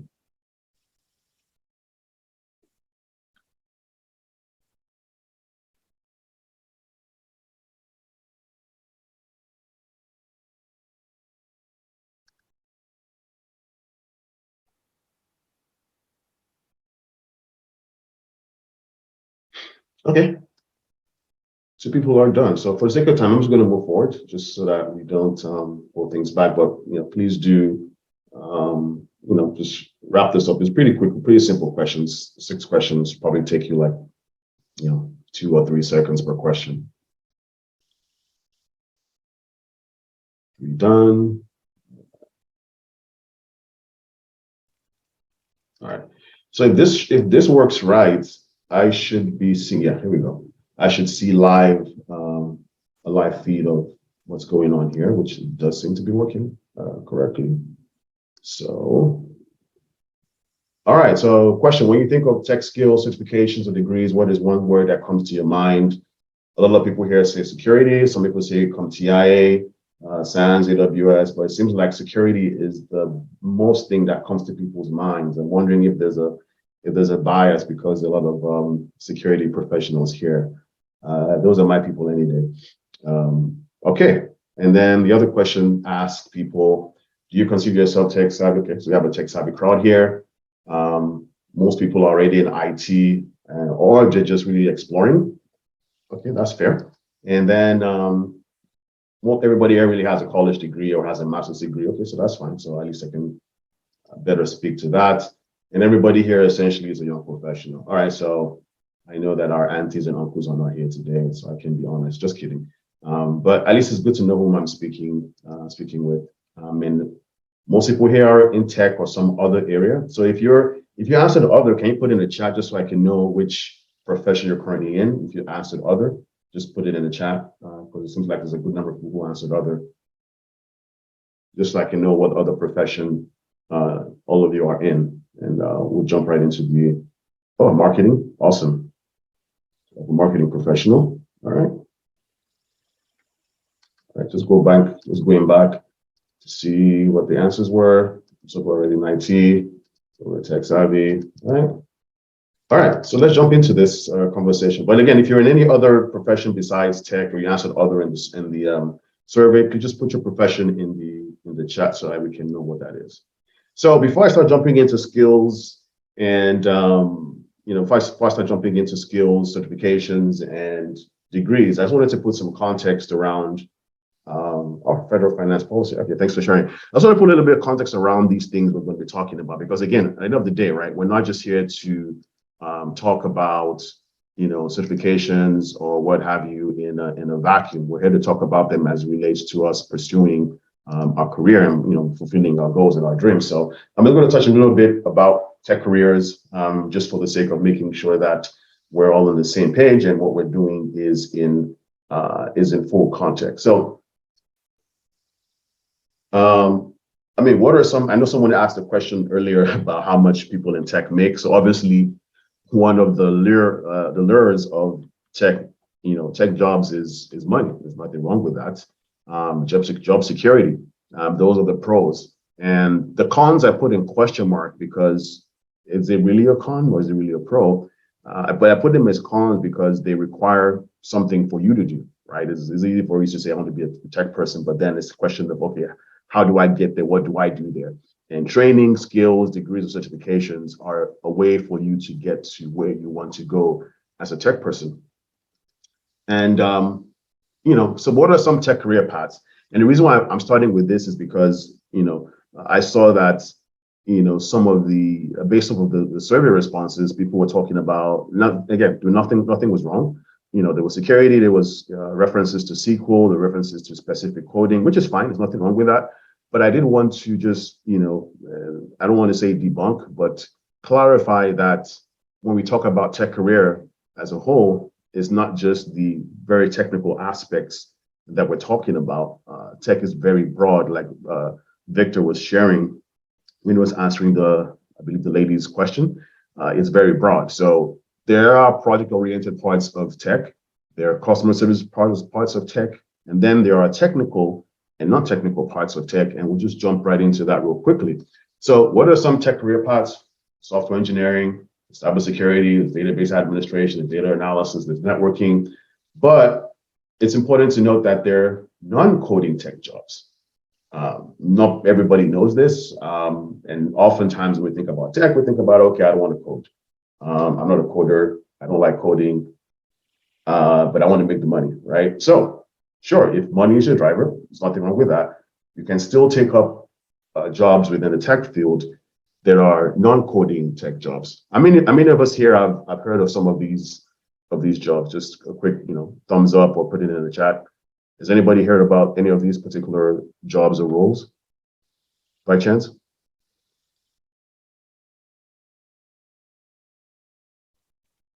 Anyone? Okay. All right. I see blessing, thumbs up. Thank you for responding. All right. Okay. So at least one person has heard of these.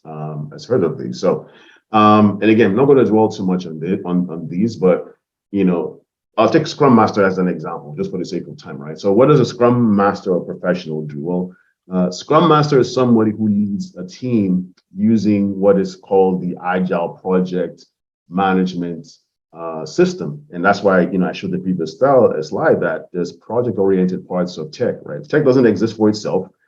It exists for business and for people. And tech is prevalent across the board these days. You can't get anything done without tech. That's just the way we live in. So, when we think about tech, don't just think about it in terms of the people doing the work. Think about the value that people are providing. Like Victor was talking earlier during his interviewing for success. When you're speaking to people who want to hire you, they not just want you to tell them I have the skills or those skills. It's about how do you provide value. And there's usually often in tech companies, there's always a process for producing value, and there's always the outcome. The outcome is could be considered like the product that Google provides or that Microsoft produces, but there's always a process behind that, and it's people who are there. So what does the Scrum Master do? Well, the Scrum Master facilitates communication and collaboration between leadership and the team players to make sure there is a successful outcome. So that's very critical. So you may have the best people, the best coders in the world, but if you don't have somebody who can facilitate communication between the business and the technical people and then make sure that things get done using a repeatable process that ensures that you are being efficient, then you might as well just shut down your company. So that's just one example. I don't want to, have to run through this. But if you do have time, I would highly recommend you look at this YouTube video. Again, disclaimer, I'm not validating him, and some of the stuff he says is subjective, but I do think it's important because it at least will open your eyes into some of the things. And yes, it's very clickbaity, but that's what YouTube is about. It's about having clickbait to get views. But he does share some interesting insights from his perspective on several non-coding jobs that pay 100K. Obviously, there are a lot of things that go into you getting a six-figure job, not just your skill sets. Experience is one of them. But if you have that time, please go ahead. So let's talk about skills, starting with the non-coding skills. Like we've mentioned, some of these roles. So problem solving, organizational skills, communication,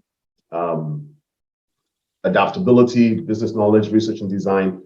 These skills have nothing to do with coding whatsoever. However, they are important for you to be able to take some of those non-coding tech jobs. So just wanted to make sure we're starting, on that right foot. So how do you get started, right? And again, we're just still putting some context around the career path before we then talk about the specific degrees, certifications, and the skills that help you to get to where it is you're going. Because at the end of the day, it's a journey as a professional, not just a destination. So you can have high school, you can have college if you're changing career. It seems like for most of the audience right here, most of you either are maybe contemplating or considering changing your career, or you already have your degrees within tech. So that's interesting. So I say, how do you get started, right? And I have 3 different categories here. Not everything can apply to you. So the question is, well, is education the way? Is certification the way? Is experience the way? More often than not, it's a mixture of all these 3 things. And I'll focus more on the college and changing careers aspect because that seems to be the primary audience that we have here. So the question is, well, what should I study in college? Should I get a master's degree? Should I do internships? Should I get training? Should I get certification? How do I engage within the community of the technology field? And most of the same thing applies to those who are changing careers. And to be honest, most of that applies, and we're going to go into that. So a question that people always often ask is, well, in order for me to be in tech, do I need a degree? Well, don't take my word for it. Let's ask some of the sources that we have that have ask this question from the industry big tech companies. So you see here, comments from people. You may know the guy called Elon Musk. He has his opinion is, or speaking categorically for Telsa, he's saying you don't need a college degree to work at Telsa. At Tesla, not Tulsa, Tesla. IBM says, there's a new path for a six-figure salary that doesn't require a college degree. Google, Apple, and 12 other companies that no longer require employees to have college degrees. So I think it kind of speaks for itself, or they're speaking for themselves. And I think that really answers the question. Now, disclaimer, I'm not saying you shouldn't go to college. I actually do encourage it. But in my opinion, and I've said this before, if you're going to take a loan or spend anybody's money or even your money, which is an investment to go 4 years into college, do something that is worth the investment. And we'll talk a little bit about what that means. And to quote a very wise man, Thomas Sowell, he says that equip yourself with the skills that people are willing to pay for, right? Again, if you want, I'm not saying it's all your choice. You can go to school and get some of these social studies degrees, but the question is, what value is that going to provide you when you're done? So again, because of the sake of time, I would highly recommend you to look at this lady's video on YouTube. She talks about her experience and how she became a software engineer without a computer science degree. Again, your mileage may vary, but it's important to understand that when you're, listening to people and getting some understanding of the things that they do or the experience, you're able to put it in context and not just necessarily take it as being absolute. So nothing we're sharing here is really absolute per se, but it's important for you to do that. So what should you learn?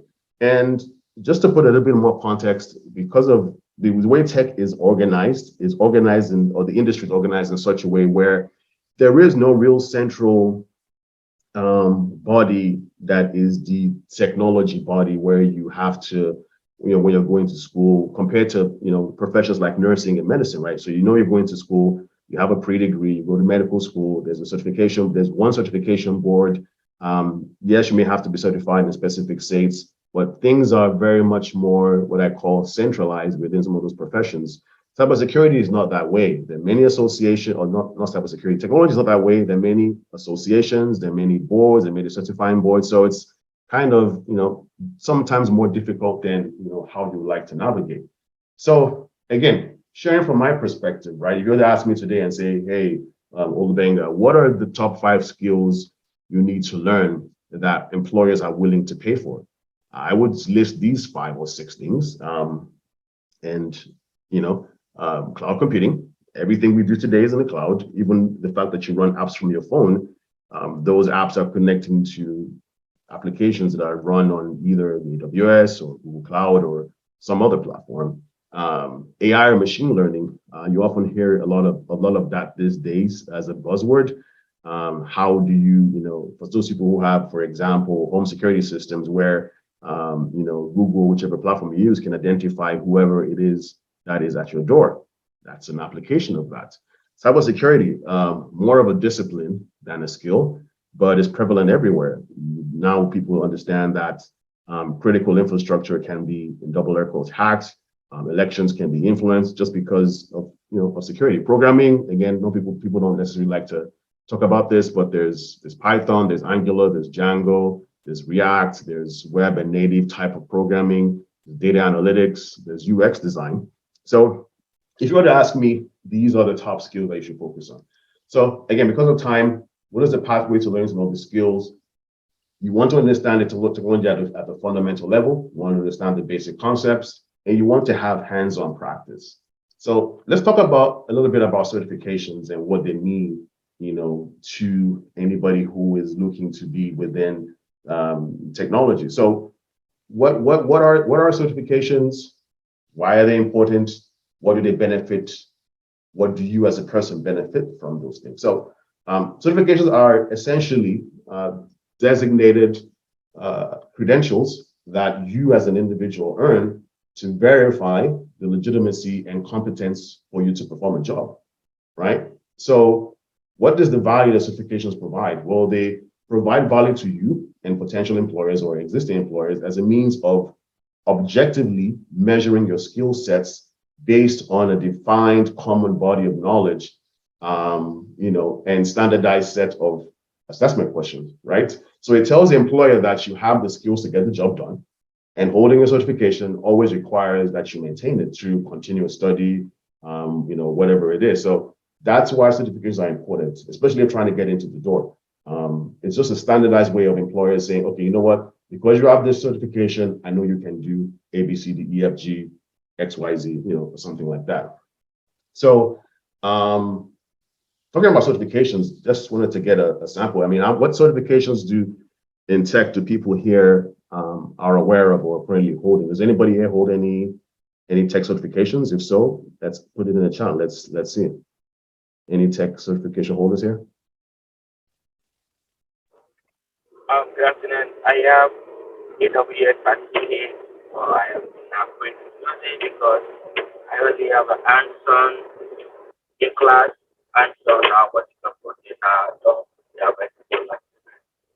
Okay, thank you, sir. I couldn't hear you quickly, but it sounded like you said you had an AWS certification. Awesome. Anybody else have any certifications in tech? I have a couple. I have one in AWS Cloud. It's called AWS Cloud Practitioner, as well as CompTIA Security Plus. Awesome. Okay. Anybody else have any certifications that they would like to share?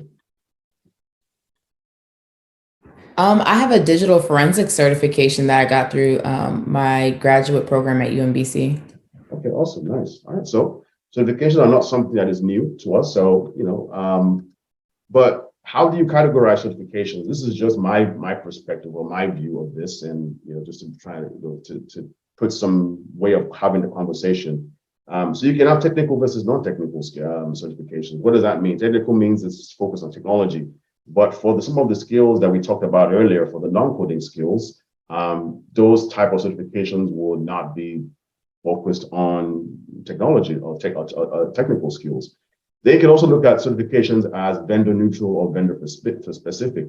So vendor neutral certifications are usually from associations. So from example, for security certifications, you have ISC Squared, you have ISACA, you have CompTIA, which is the vendor that provides the Security Plus certification. But then you also have more vendor-specific certifications, like Mr. Ogunleye mentioned. He has an AWS certification. I think Femi also said he has an AWS Cloud Practitioner certifications. And what does that mean? Well, that's typically certifications that show that have a knowledge in a particular solution or a particular product from a particular company, whether that be Oracle, whether that be Microsoft, or there would be any other place. But vendor neutral certifications attest more of a broader skill sets outside of just a specific technology or a specific product or a specific tool. You can also look at certifications as technology specific and non-technology specific. I know that's kind of almost a repetition of technical versus non-technical. Yeah, and I made a mistake. That should, non-technical should be project management, non-technology should be project management, product management, and technology specific should be cloud database and things like visualization. So when it comes to certifications, you have different levels, right? You can have an entry level, intermediate, advanced. So for example, here, taking the AWS certification that was mentioned by a couple of people here. If you go to the AWS page, you can look at the drop down here and you can see that, well, there's the cloud practitioner, which I believe, correct me if I'm wrong, is entry level. You have associate, you have professional, and then you also have specialty certification. So certifications also have levels where you can go in and you start from somewhere, and depending on your career path, you can become an associate, you can become a professional, or you become a specialized person in one other of those particular areas. So going back to my slides here. So some other examples of certifications. These are examples of entry-level certifications in cybersecurity. Entry-level certification is CompTIA Security Plus, would be the SSP, and this actually a newer certification from ISC Squared, which I don't have here. I can't remember the name, but it'll probably come to me by the end of this presentation. And then for the sake of time, I'm going to share this slide with these links, but they'll tell you, what the certifications are. But these are entry-level certifications for anybody who's thinking to go into cybersecurity. Similarly, somebody who wants to be a Scrum Master, for example, there's the Certified Scrum Master certification. And if I were to click on this link from Coursera, they also, based on their perspective, have what they consider as 7 high in demand certifications, and they tell you how many times this is being searched on LinkedIn, on Indeed, on Simply Hired. And that's one easy way to find out if a certification is in high demand. Go to Indeed, type the acronym for the certification, and it shows up. And that's how you know if a certification is really that in high demand. There are also some other specific places like CyberSeek, and let's see if I can get to this from here. Specific to technology for cybersecurity, this will tell you skills and certifications for you based on the job title you're looking for, whether it be an entry-level certification, middle level, or advanced. So rather than me just regurgitating what is already available, from this point, you have some of these resources that you can by yourself go to later and research. Talking about degrees. So I'll use UMD as an example just because I live in Maryland. So you can go to UMD and you can study computer science, you can study information sciences, you can study information systems. What's the primary difference between these 3 tech-related degrees? Well, computer science tends to be more technical, whereas computer information systems is more about practical applications. So if you're going into the CS program, you're going to be dealing with computer technology, architecture, programming, algorithms, and you can consider, in my opinion, information science to be a specialized area of computer science. So while computer science stresses how we use technology in problem solving, information science focuses more on how to solve problems by organizing, sharing, and interpreting information. Information systems really just focused, I think it's a newer discipline, it's more focused on the business side of things. So how can I design and implement IT systems to meet business needs? So a quick run through of a particular tech career path. Again, because I'm in cybersecurity, I tend to have more of a bias towards that. So if I were to go cybersecurity, any cybersecurity professionals in the house? Come on. Cybersecurity professionals, are you guys here? Can you repeat your question one more time? I said, are there any cybersecurity professionals in the house? Okay, I thought I was hearing you wrong, but woo. Right, cool. Trying to get some support here. Awesome, perfect. So I'm not going to bother you with what cybersecurity is. Supply and demand, I already showed that. But I wanted to just show as an example of if I were to try and build a career path within cybersecurity, what are the things I need to do? Well, some of the basic skills you need to get are being able to administer operating systems, know how to use virtual machines, command line, basic programming. Again, I say basic. And by that, I mean things like scripting, computer networking, because everything is interconnected. You need to know how things work. And then personal digital security just means, well, how do people secure their information that is personal to them, whether it be like on a mobile phone or their computer or things like that. So education, experience, certifications, pathway, career roles, all of that stuff. So again, this is just an example. If you were to pursue a career in cybersecurity, these are the things that are available to you. From education standpoint, you can take classes in a community college. You can get a degree in one of the disciplines that I mentioned earlier. You can get training from some of these resources. You can start by getting some of these entry-level certifications. You can attend boot camps, and you can leverage experience of community, get unpaid internships. What you're looking for is experience. You can join local clubs. You can be a chapter. You can be part of local chapters of these organizations, and you can network on LinkedIn, which Femi is going to be talking about in the next session. So I know hopefully I've touched on the things that I need to touch on. But again, this is just very, very short, a short time to touch on these things. But I did want to, like I said, provide some context and then talk about what those skills are, what they look like, and talking about some of the degrees and some of the certifications.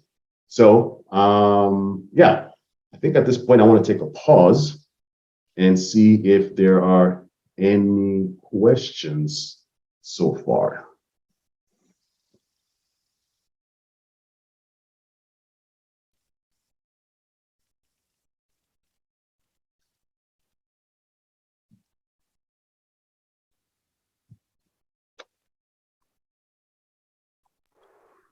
I have one. Can you hear me? I am driving. We can barely hear you, Olumide. Let me try. How much of that go for me? Like,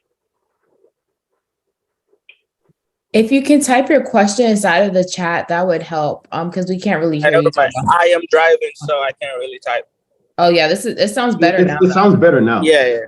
So my question is, it's a kind of challenge for me. Like I said, I have a certification in AWS, but I couldn't get a job with it because all the jobs I'm saying they are asking for like 10 years experiences. Like, how do we go about that? If that is I can answer that. Sure, go ahead, Femi. Oh yeah, I think he's still talking. Hopefully you can hear me. You can hear you, Femi. Go ahead. Yeah, no. It's a great question. I had that very, very same issue coming out of college initially.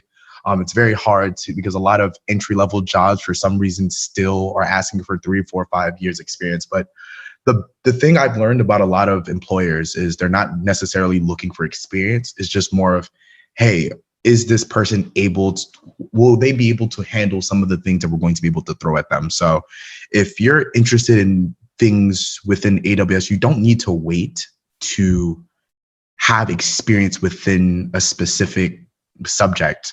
When I was in school, I got advice like, hey, just start your own project. Do something small, like Google's like a subject matter that you prefer or something that you would want to work on, and let it be a very small project. Get either work within use some of the AWS resources, and whether it works or doesn't work, just kind of continuously work within and have some sort of working experience with yourself. So when you do have those interviews, when they ask for 3, 4, 5 experience, still apply for those jobs. So when they do ask, hey, do you have the experience? You can kind of pivot and be like, hey, no, I don't have this 3, 4, 5 working experience, but I have 3, 4, 5 personal projects that does handle these sort of things. So like for me, I'm a videographer, and I saved a lot of my files within S3 buckets. And then I had pretty much I used Boto 3 scripts to kind of just use pretty much just I had a random Twitter account that I created, and I found a project that allowed me to kind of share those videos automatically through a script. It was really easy. It took me about 15 minutes, but it allowed me to have a talking point. And from that talking point, it allowed me, because again, a lot of these interviews, it's less about, hey, what have you done? It's more of kind of like, hey, we are like, what can you tell us and what have you done within the past couple years that allows us to know that we're, sorry, that's my alarm, but that allows us to be comfortable enough to be able to give you these sort of tasks. So again, if you can just, like, a lot of these situations, just Google, literally just, hey, I want to do a starting projects. It usually doesn't take more than like 30, 40 minutes. And all the instructions are usually all there. Like, you don't even have to do a lot of brain power, but from there, build your own virtual portfolio. And literally the experience isn't even something that they will ask after that. Yeah, great answer, Femi. Just to add to that, like you said, build a personal portfolio, engage in projects, and be able to talk to them. And what employees are looking for is competence. So the question is, how can I prove my competence in this particular area? Yes, certifications are one thing, but you also want to be able to say, well, I can do this. How can you prove you can do this outside of the certification? That's where the personal portfolio comes into play. But also look for unpaid internships. At the end of the day, you're trying to get your foot into the door. So even if you have to work on a project, like a 3-month project that ends up not paying anything or just paying the stipend, ultimately you gain that experience, and that's what you're looking for. And you can add that to your resume, and it's something that you can speak to in your interviewing and if I was interviewing you and I saw that you took an unpaid internship, it shows me that you're confident about the skill sets that you have, and you're also hungry to prove that you have those skill sets. So that's just additional advice that I would share in addition to what Femi said.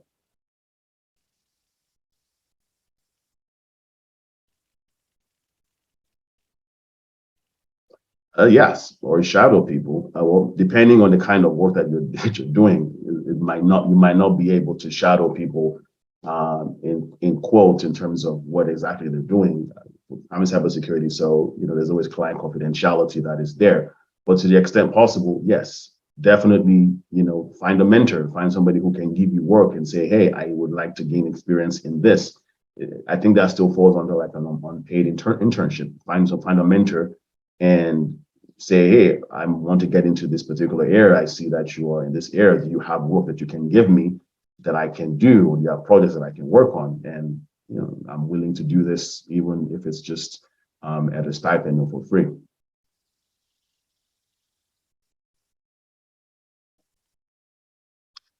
Any other questions or any other contributions to the question that was asked around tech skill certifications and degrees?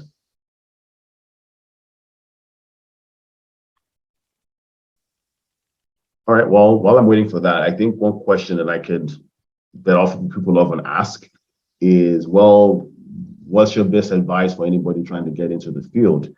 I kind of piggybacking on what I just said is, find a mentor, number one, do some research and understand what's out there, what's available for me. The importance of getting a mentor is that they can help guide your career path. Like we said, it's not just about getting these skills, it's about where am I going? Where am I today? Take stock of what you have, today in terms of, hey, these are my skill sets that I have, and how can all these things translate into where it is that I'm going? Like I mentioned, some of the coding skills are not things that are tied to technology, and you can gain competence in communication from doing any kind of job, right? So let me look at an example here. So we have somebody who is in marketing. Marketing is really about communication, and that's very, very important. If you wanted to be a Scrum Master, for example, knowing how to communicate to different types of audiences, whether they be executives, whether they be tech people, whether they be non-tech people, being able to tailor that information is key, and that can help you in the tech field. Someone is in federal finance policy. Well, policy is a big part of cybersecurity. There's particular aspects of cybersecurity that just tied essentially to policies. What do policies talk about? The things that should be done, should not be done, and the whys, right? Is the why and the what's. That's what policies are about. So if you're used to understanding finance policies, you will understand in the cybersecurity context, because a lot of times you have policies that are tied specifically to the financial industry.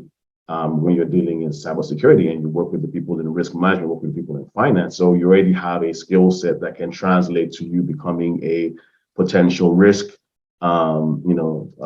potentially working in risk when you come into cybersecurity. So, but that's where a mentor will help you to look at your skill sets and say, okay, you've done all these things. This translates into this particular field, and this is how you can present that information or leverage or further build on it, so that you can be what it is that you are trying to do. So when you're trying to shift from one area to another, those are some of the practical steps that I think would help you as an individual. And I have them on the screen, right? Learn how to network, and Femi is going to be talking about that next. Definitely do get training and certification, be a lifelong learner, set goals, be smart. Yes, it is true that there are six-figure salaries in tech, but it's not magic, right? It's not just something you do overnight. Putting things in my context, when I first came, I came to the country for my master's. Fortunately, because I already spent a lot of time building my skill sets, even back when I was coming from Nigeria, it wasn't hard for me to get a job. And before I even, finished my master's, I got a six-figure job. But that's because I had my master's and I had a lot of things. So, that was a very good platform for me to start. Understand that everybody's journey is different. When you watch those videos online, and I'll share my resources later on, take things in context. Just because one person had a certain experience that led them to a certain result doesn't mean that yours has to be exactly the same thing. Rather, focus on the principles that were applied by that person in the context of their situation. And finally, don't give up on yourself. But it's important that you take stock, have a plan, have a mentor. I think those things set the foundation for you in terms of being able to progress in your career.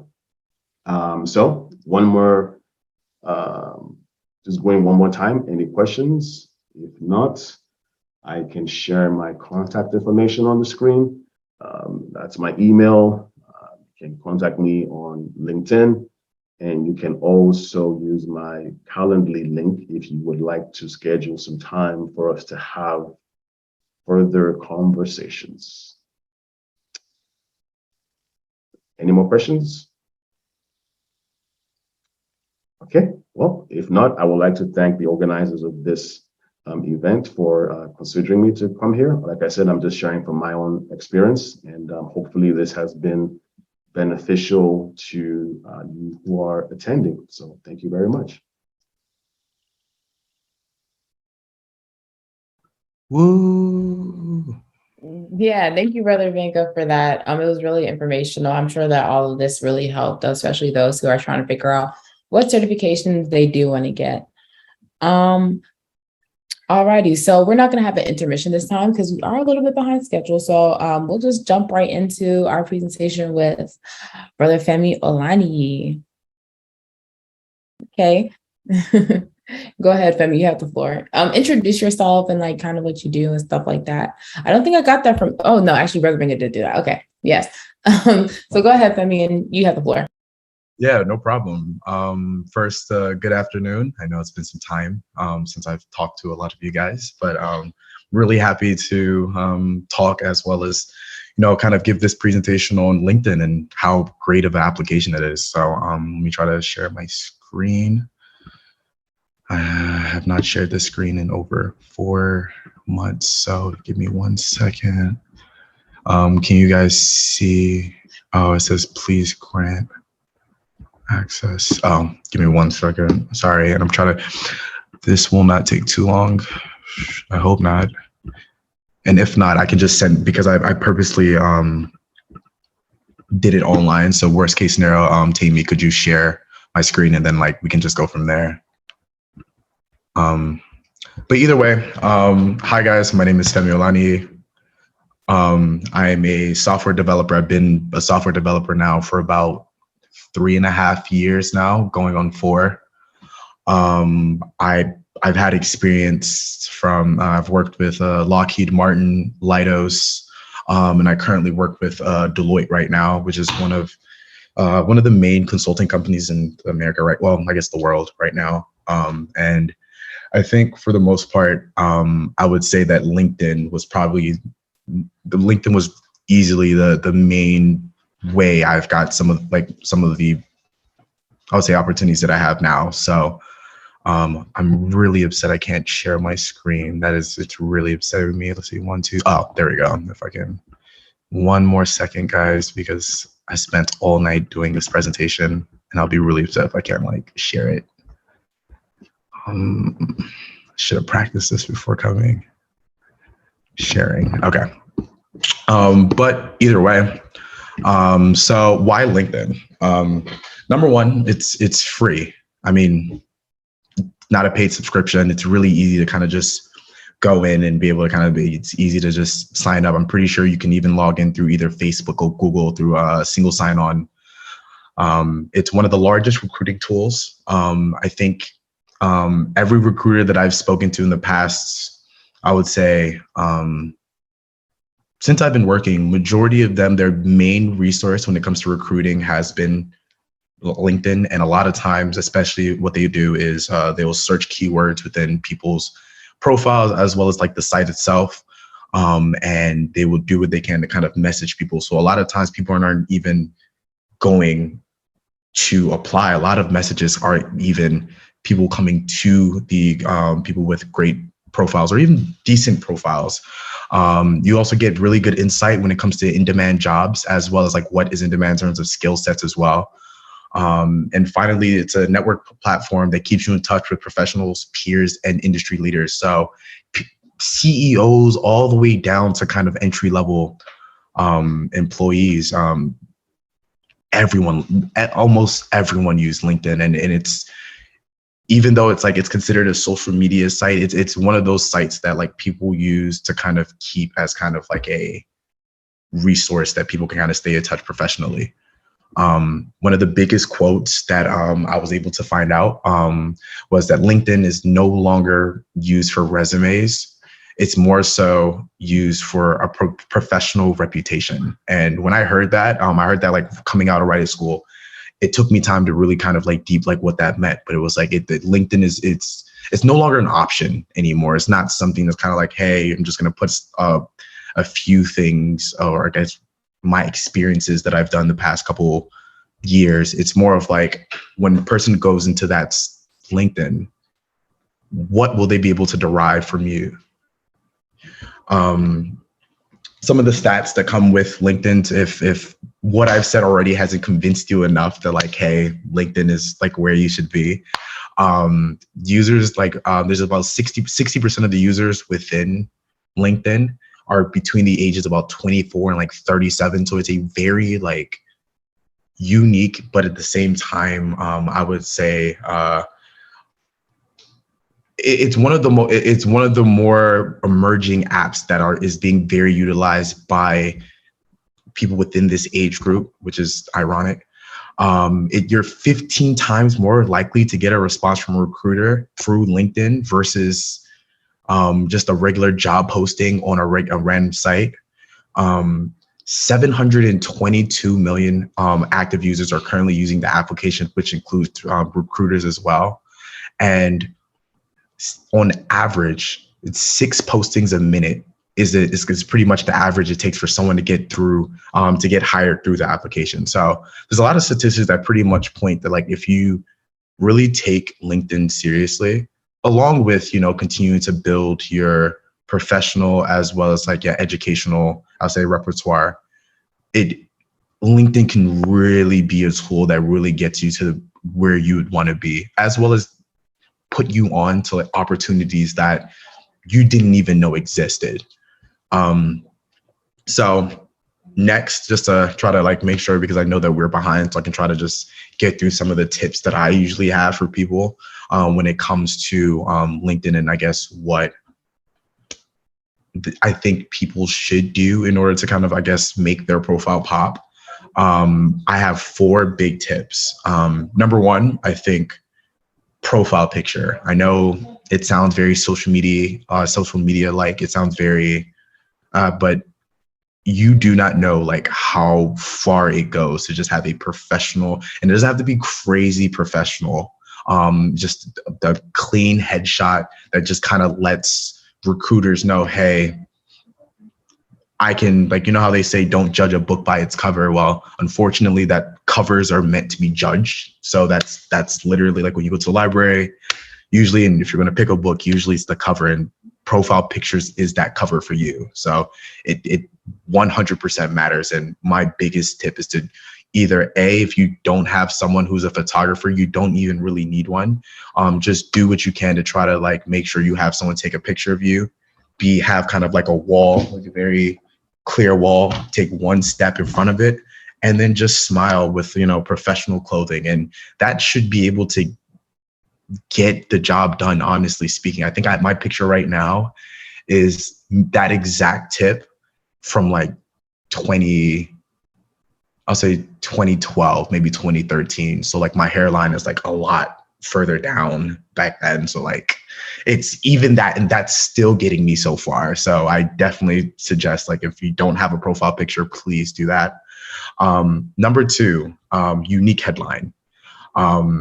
Use that headline field to like really just allow, like, it's more than just who you are. So my headline in college, like if this was before like a seminar like this, my headline would say, hey, I'm a full stack developer. But that doesn't tell anybody who you are. It doesn't tell anybody what your interests are. It doesn't tell anybody your experiences, because at the end of the day, this still is like, you are still competing with everyone else who has a LinkedIn.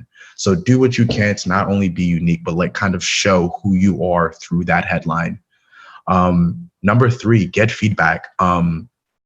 This will not be the last time you guys hear from me till 2023 or 4, whatever, but reach out to me or Uncle Benga or anybody, any professional who you feel has some sort of experience, and have them look over, not only your resume, but your LinkedIn.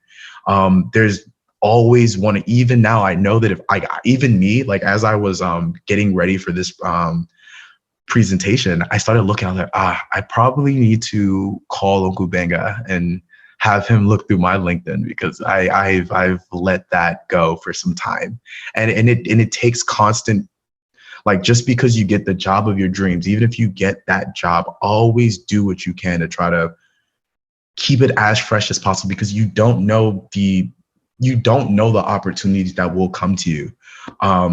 Me personally, when I was working for Lockheed, I wasn't having the best time. I don't think the company was very well rounded when it came to working with younger individuals. They kind of wanted more experience, but people who have been working in that, I would say, the defense industry for about 5, 6, 7, 10 years.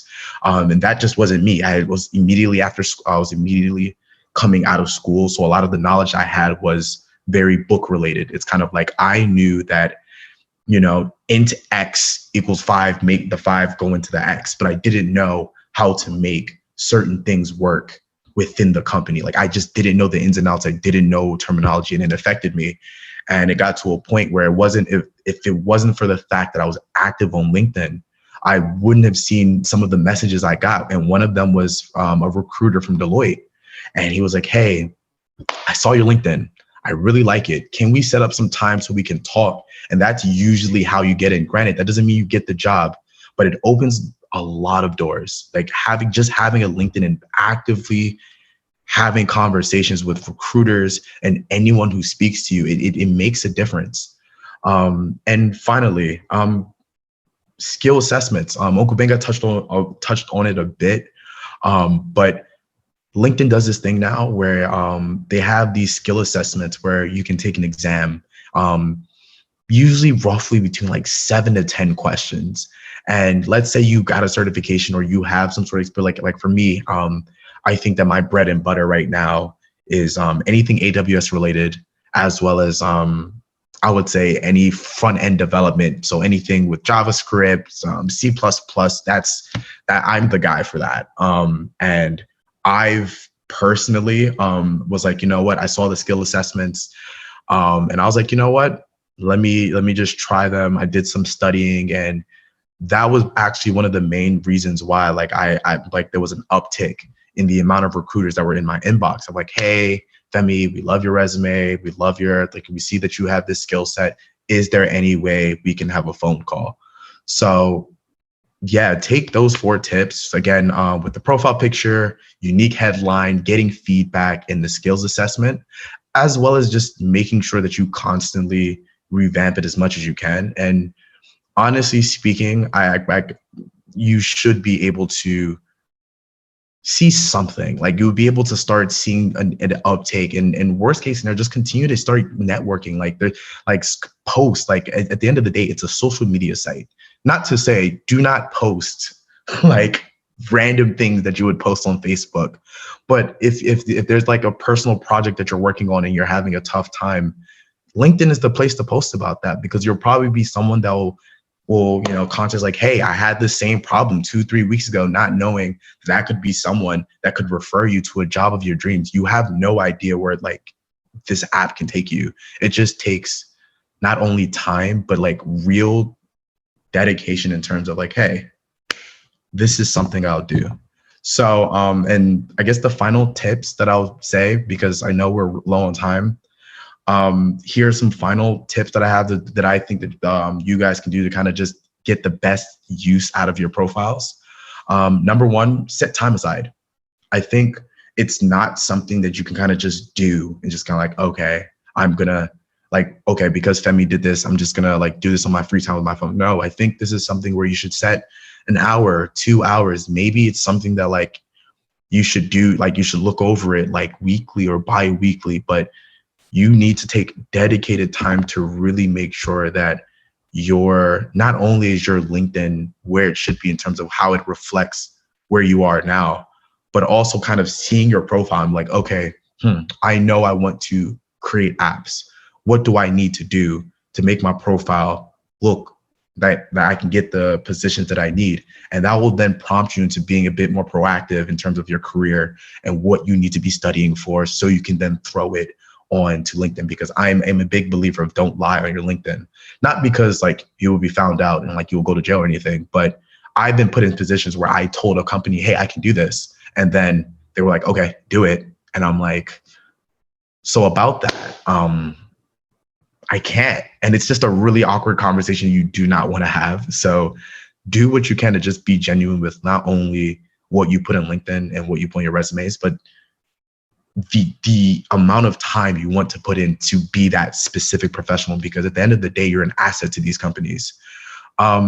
Get familiar with the keywords that pertain to the role that you want. Again, this isn't just kind of like a, hey, I'm just going to throw a LinkedIn, because I got my Security Plus certification without thinking that I wanted to be anything in cybersecurity. Like my dad was just kind of like, hey, get your Security Plus, get your Security Plus. And I was like, okay.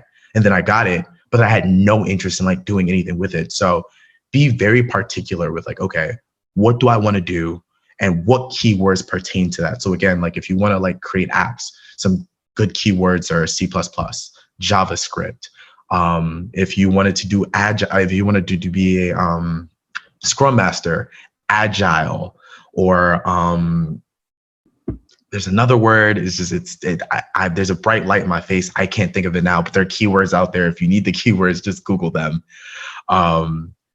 Next, utilize those same keywords and put those in your bio, because when recruiters are looking for individuals, when they use that search bar, more likely than not, the people who have those keywords within those searches are the ones that are usually the ones that are the ones that first pop up. So be very particular, which then kind of goes into kind of like making sure that you're constantly having people look over your LinkedIn, because those keywords are really important. Not necessarily because it's crazy important, but these search engines, they're not humans. They're really just kind of looking through like, hey, who has the skill sets we need? And the best way they're able to do that is through that. Remove dated and unrelated roles from the past. There's no reason why you should have you being a lifeguard in your LinkedIn if you want to be a cybersecurity expert. There's just no need. It takes up space, and it almost like to recruiters, it feels as if kind of like you just don't have enough experience in where you need, so you kind of just used it as a filler, and there's no need for it.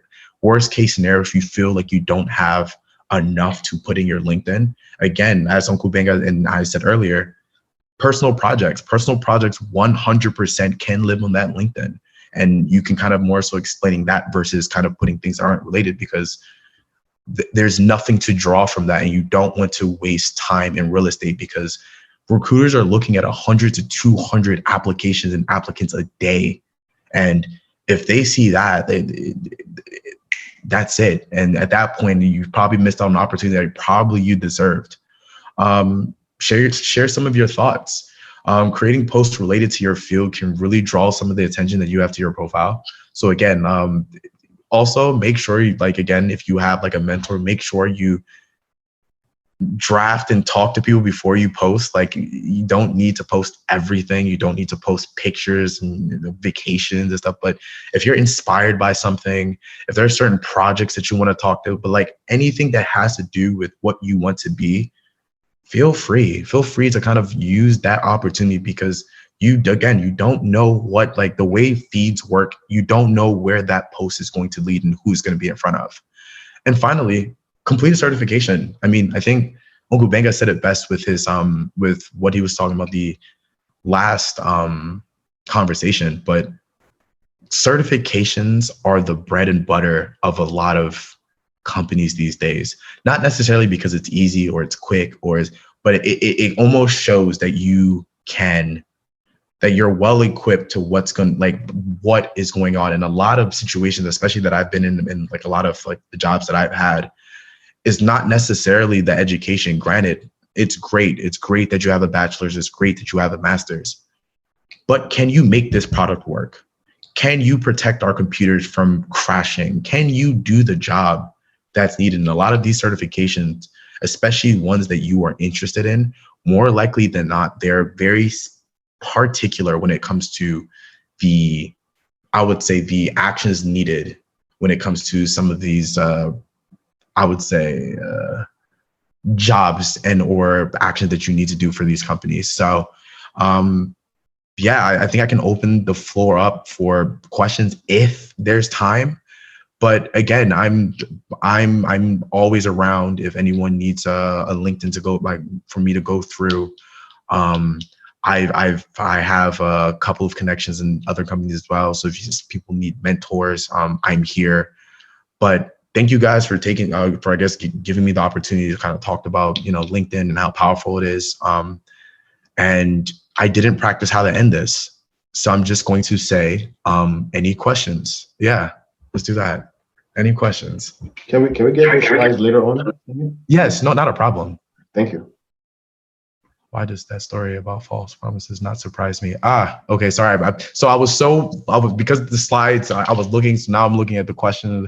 Why does that story about false promises not surprise me? Yeah, no, it doesn't surprise you because that's who I was. That's false promises. What I've learned about false promises is eventually, like, people are going to ask you about those promises, and if you don't have that promise, it looks bad. It looks really bad. So don't false promise. Know what you can promise and then promise it. So yeah, if anyone has any questions, feel free to type it. And if not, thank you, because this light is really bright in my face and it hurts. So thank you. Let me think. Do I have a question? I feel like I did. It kind of disappeared now. Oh, I was gonna say, like, how do you feel about using other like applications to apply to jobs? Like, like some people are like, okay, LinkedIn, they have their own job recruiting and stuff like that, but there's stuff like Indeed and stuff like that. But I heard that if you apply through, and I don't know if this is true, I heard if you apply through Indeed, like nobody ever really gets a job through Indeed. I don't know if that's true. But yeah, it's, the thing is, with the rise of technology within itself, recruiters are getting upwards of 1,000 to 5,000 applications a week. Like it has nothing to it's really hard for them to be able to, because for you, when you apply, you're only thinking of you. You're only thinking like, hey, I'm waiting for an application, but like there's thousands, and I mean thousands of, and it's hard because with Indeed, the only thing that you really have going for you is your resume. At least with LinkedIn, it's almost like 3D. It's like still your resume, but then there's a picture. You can kind of almost visualize, hey, because a lot of times employers, it's okay. Like I've learned when it comes to employment, half the battle is knowing what you're doing. The other half is, will I enjoy working with you? That is what once I learned that tip, I think that kind of helped me go a lot further in my career, simply because it's just not enough to know, because it's like, at the end of the day, it's like, will I be comfortable working? Have a good one. I have to leave now. Yeah, cool. But yeah, I think with LinkedIn, it just gives that person an opportunity to be able to get to know people, which there's the chat option. You can like say, hey, can I have like, there's more of an intimate setting that allows people to kind of get a bit more information before they say, hey, we want to give you an interview. So Indeed is cool, but LinkedIn really helps it really kind of breaking the ice to kind of get there. But you can get a job anywhere, truthfully. Like you can get a job anywhere, especially if like your resume is like up there. okay, thank you so much, Femi. I for sure need to go on my LinkedIn and like update it. I think there's one hand, AA. Okay. Yeah, I was no. Yeah, thanks for this, Femi. Most of this has been about networking, but I wanted to know to what extent have you used like the what's it called? I think like the easy apply option in LinkedIn to apply to jobs. So I don't want to sound privileged, but I didn't. So it's weird. When I was looking for a job, I couldn't find it. Like I did everything on LinkedIn to look for a job, and then when I wasn't looking for a job, opportunities were coming simply because I constantly kind of kept my resume like up to like recruiters are constantly looking for talent, and I mean constantly because there's objectives, especially at some of these big tech companies, and because of the fact that like with this recession, everything going on, they need bodies. There's especially in tech right now, there's a high demand right now when it comes to kind of just people knowing what to do. So I I mean every option LinkedIn has, I say do it. Anything that can get you out there, get an application out, get conversation started, or worst case scenario, just keep your resume just up and personal. I say do it because I mean, worst case scenario doesn't work, but like, what else are you really gonna do with the time? Play video games? Like, it doesn't hurt. And if you don't hear anything, it's like it took me like before I got my first job with Lockheed Martin, I was denied 28 times. I applied to 28, the same company, 28 positions, entry level, level one, internship. I even told them at one point, you don't even have to pay me the first month. Just hire me and nothing. But I continuously use that LinkedIn as well as like other resources. And eventually, I would also say when, and I'll say this last thing, utilize conferences. There's a conference that is going on. It's probably a bit too late for certain people, especially since last notice, but there's a conference called, I think, Afrotech that is going on in Houston in, I think in November. But take advantage of a lot of these conferences. My first internship came from, like, I had a really bad resume. My resume was terrible coming out of school. I had no experience. And I had the interview and I was able to like just use my personality. It's like, hey, look, I don't have an experience. I don't have any experience, but I have this drive to like, I want to do it. And he looked at me, he's like, hey, look, we're going to have this conference again within 4 months. Learn this, this, and this. And if I'm at this conference, come find me. And I took that 3 months and I bought some books online. Actually, in fact, I bombed that interview so bad in that same conference. The guy mid-interview stopped, got his phone and Googled how to, it was a book called, I think it was like how to take coding interviews. And I was like, I did that bad? He's like, yeah, but don't be disheartened. It happens to the best of us. It happens. And from there, I was able to, even though like that first conference, I didn't get any jobs, the things that I learned, I don't think I'd be where I am right now if it wasn't for those conferences. So please, any conference that you see, a lot of them also offer like they're, even though they're cost money, a lot of them offer, especially if you're a student and or have some sort of certification, there's also deals as well. But please, please, please utilize those conferences. And when I see those conferences, I'm going to do what I can to start posting them within I have to download GroupMe again. But when I download it again, I'm going to start posting some of the conferences that I see. A lot of them are also virtual as well. Take advantage of them. I think they're more helpful than LinkedIn. So yeah, I also have to go. My not really excuse. I know I have another engagement, but thank you guys so much for giving me the opportunity to speak to you guys. Thank you, Femi. Thank you. Also, you can go ahead, Femi, but just to piggyback off what he said, the conferences are really important. I think one of the first conferences I went to straight out of college was a BEA conference. And I think they have them usually in the springtime. So I'll for sure keep it posted.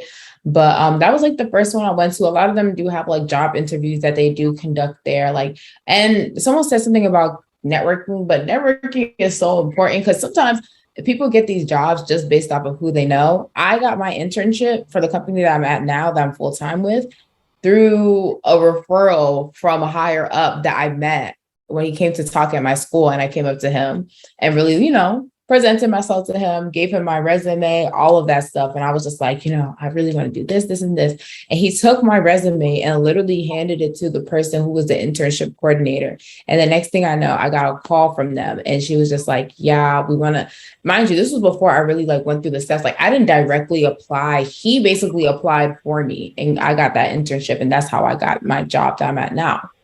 So like connection building, all of that type of stuff, conferences, like Femi said, is really good. But we are running over time. I will try to get this. It is recording, so I will share the recording with everybody. But thank you guys so much for like participating in this. I hope everybody enjoyed it. If you guys have any other types of like presentations that you would like, maybe more technical or anything like that, please just let us know. I know we ran over time, but if there's anything else that you guys want, please give us some suggestions, and I'll just round us up in prayer. Father God, I thank you, Lord, for bringing us all together. Lord, I pray that everybody who have gotten something from this presentation, Lord, whatever's on their minds, oh Lord, please bring it to the light. As we're all going through our career journeys, Lord, please be with us, guide us in the right direction, that at the end of the day, we'll all have cause to glorify your name. May everybody in here be able to give a testimony about your greatness when it comes to this, oh Lord, and about everything. Bless us for the rest of the week. Let us all have a great week, and go to church tomorrow, Lord. In Jesus' name, amen. I'll talk to everybody later. Thank you, guys. Bye, everyone.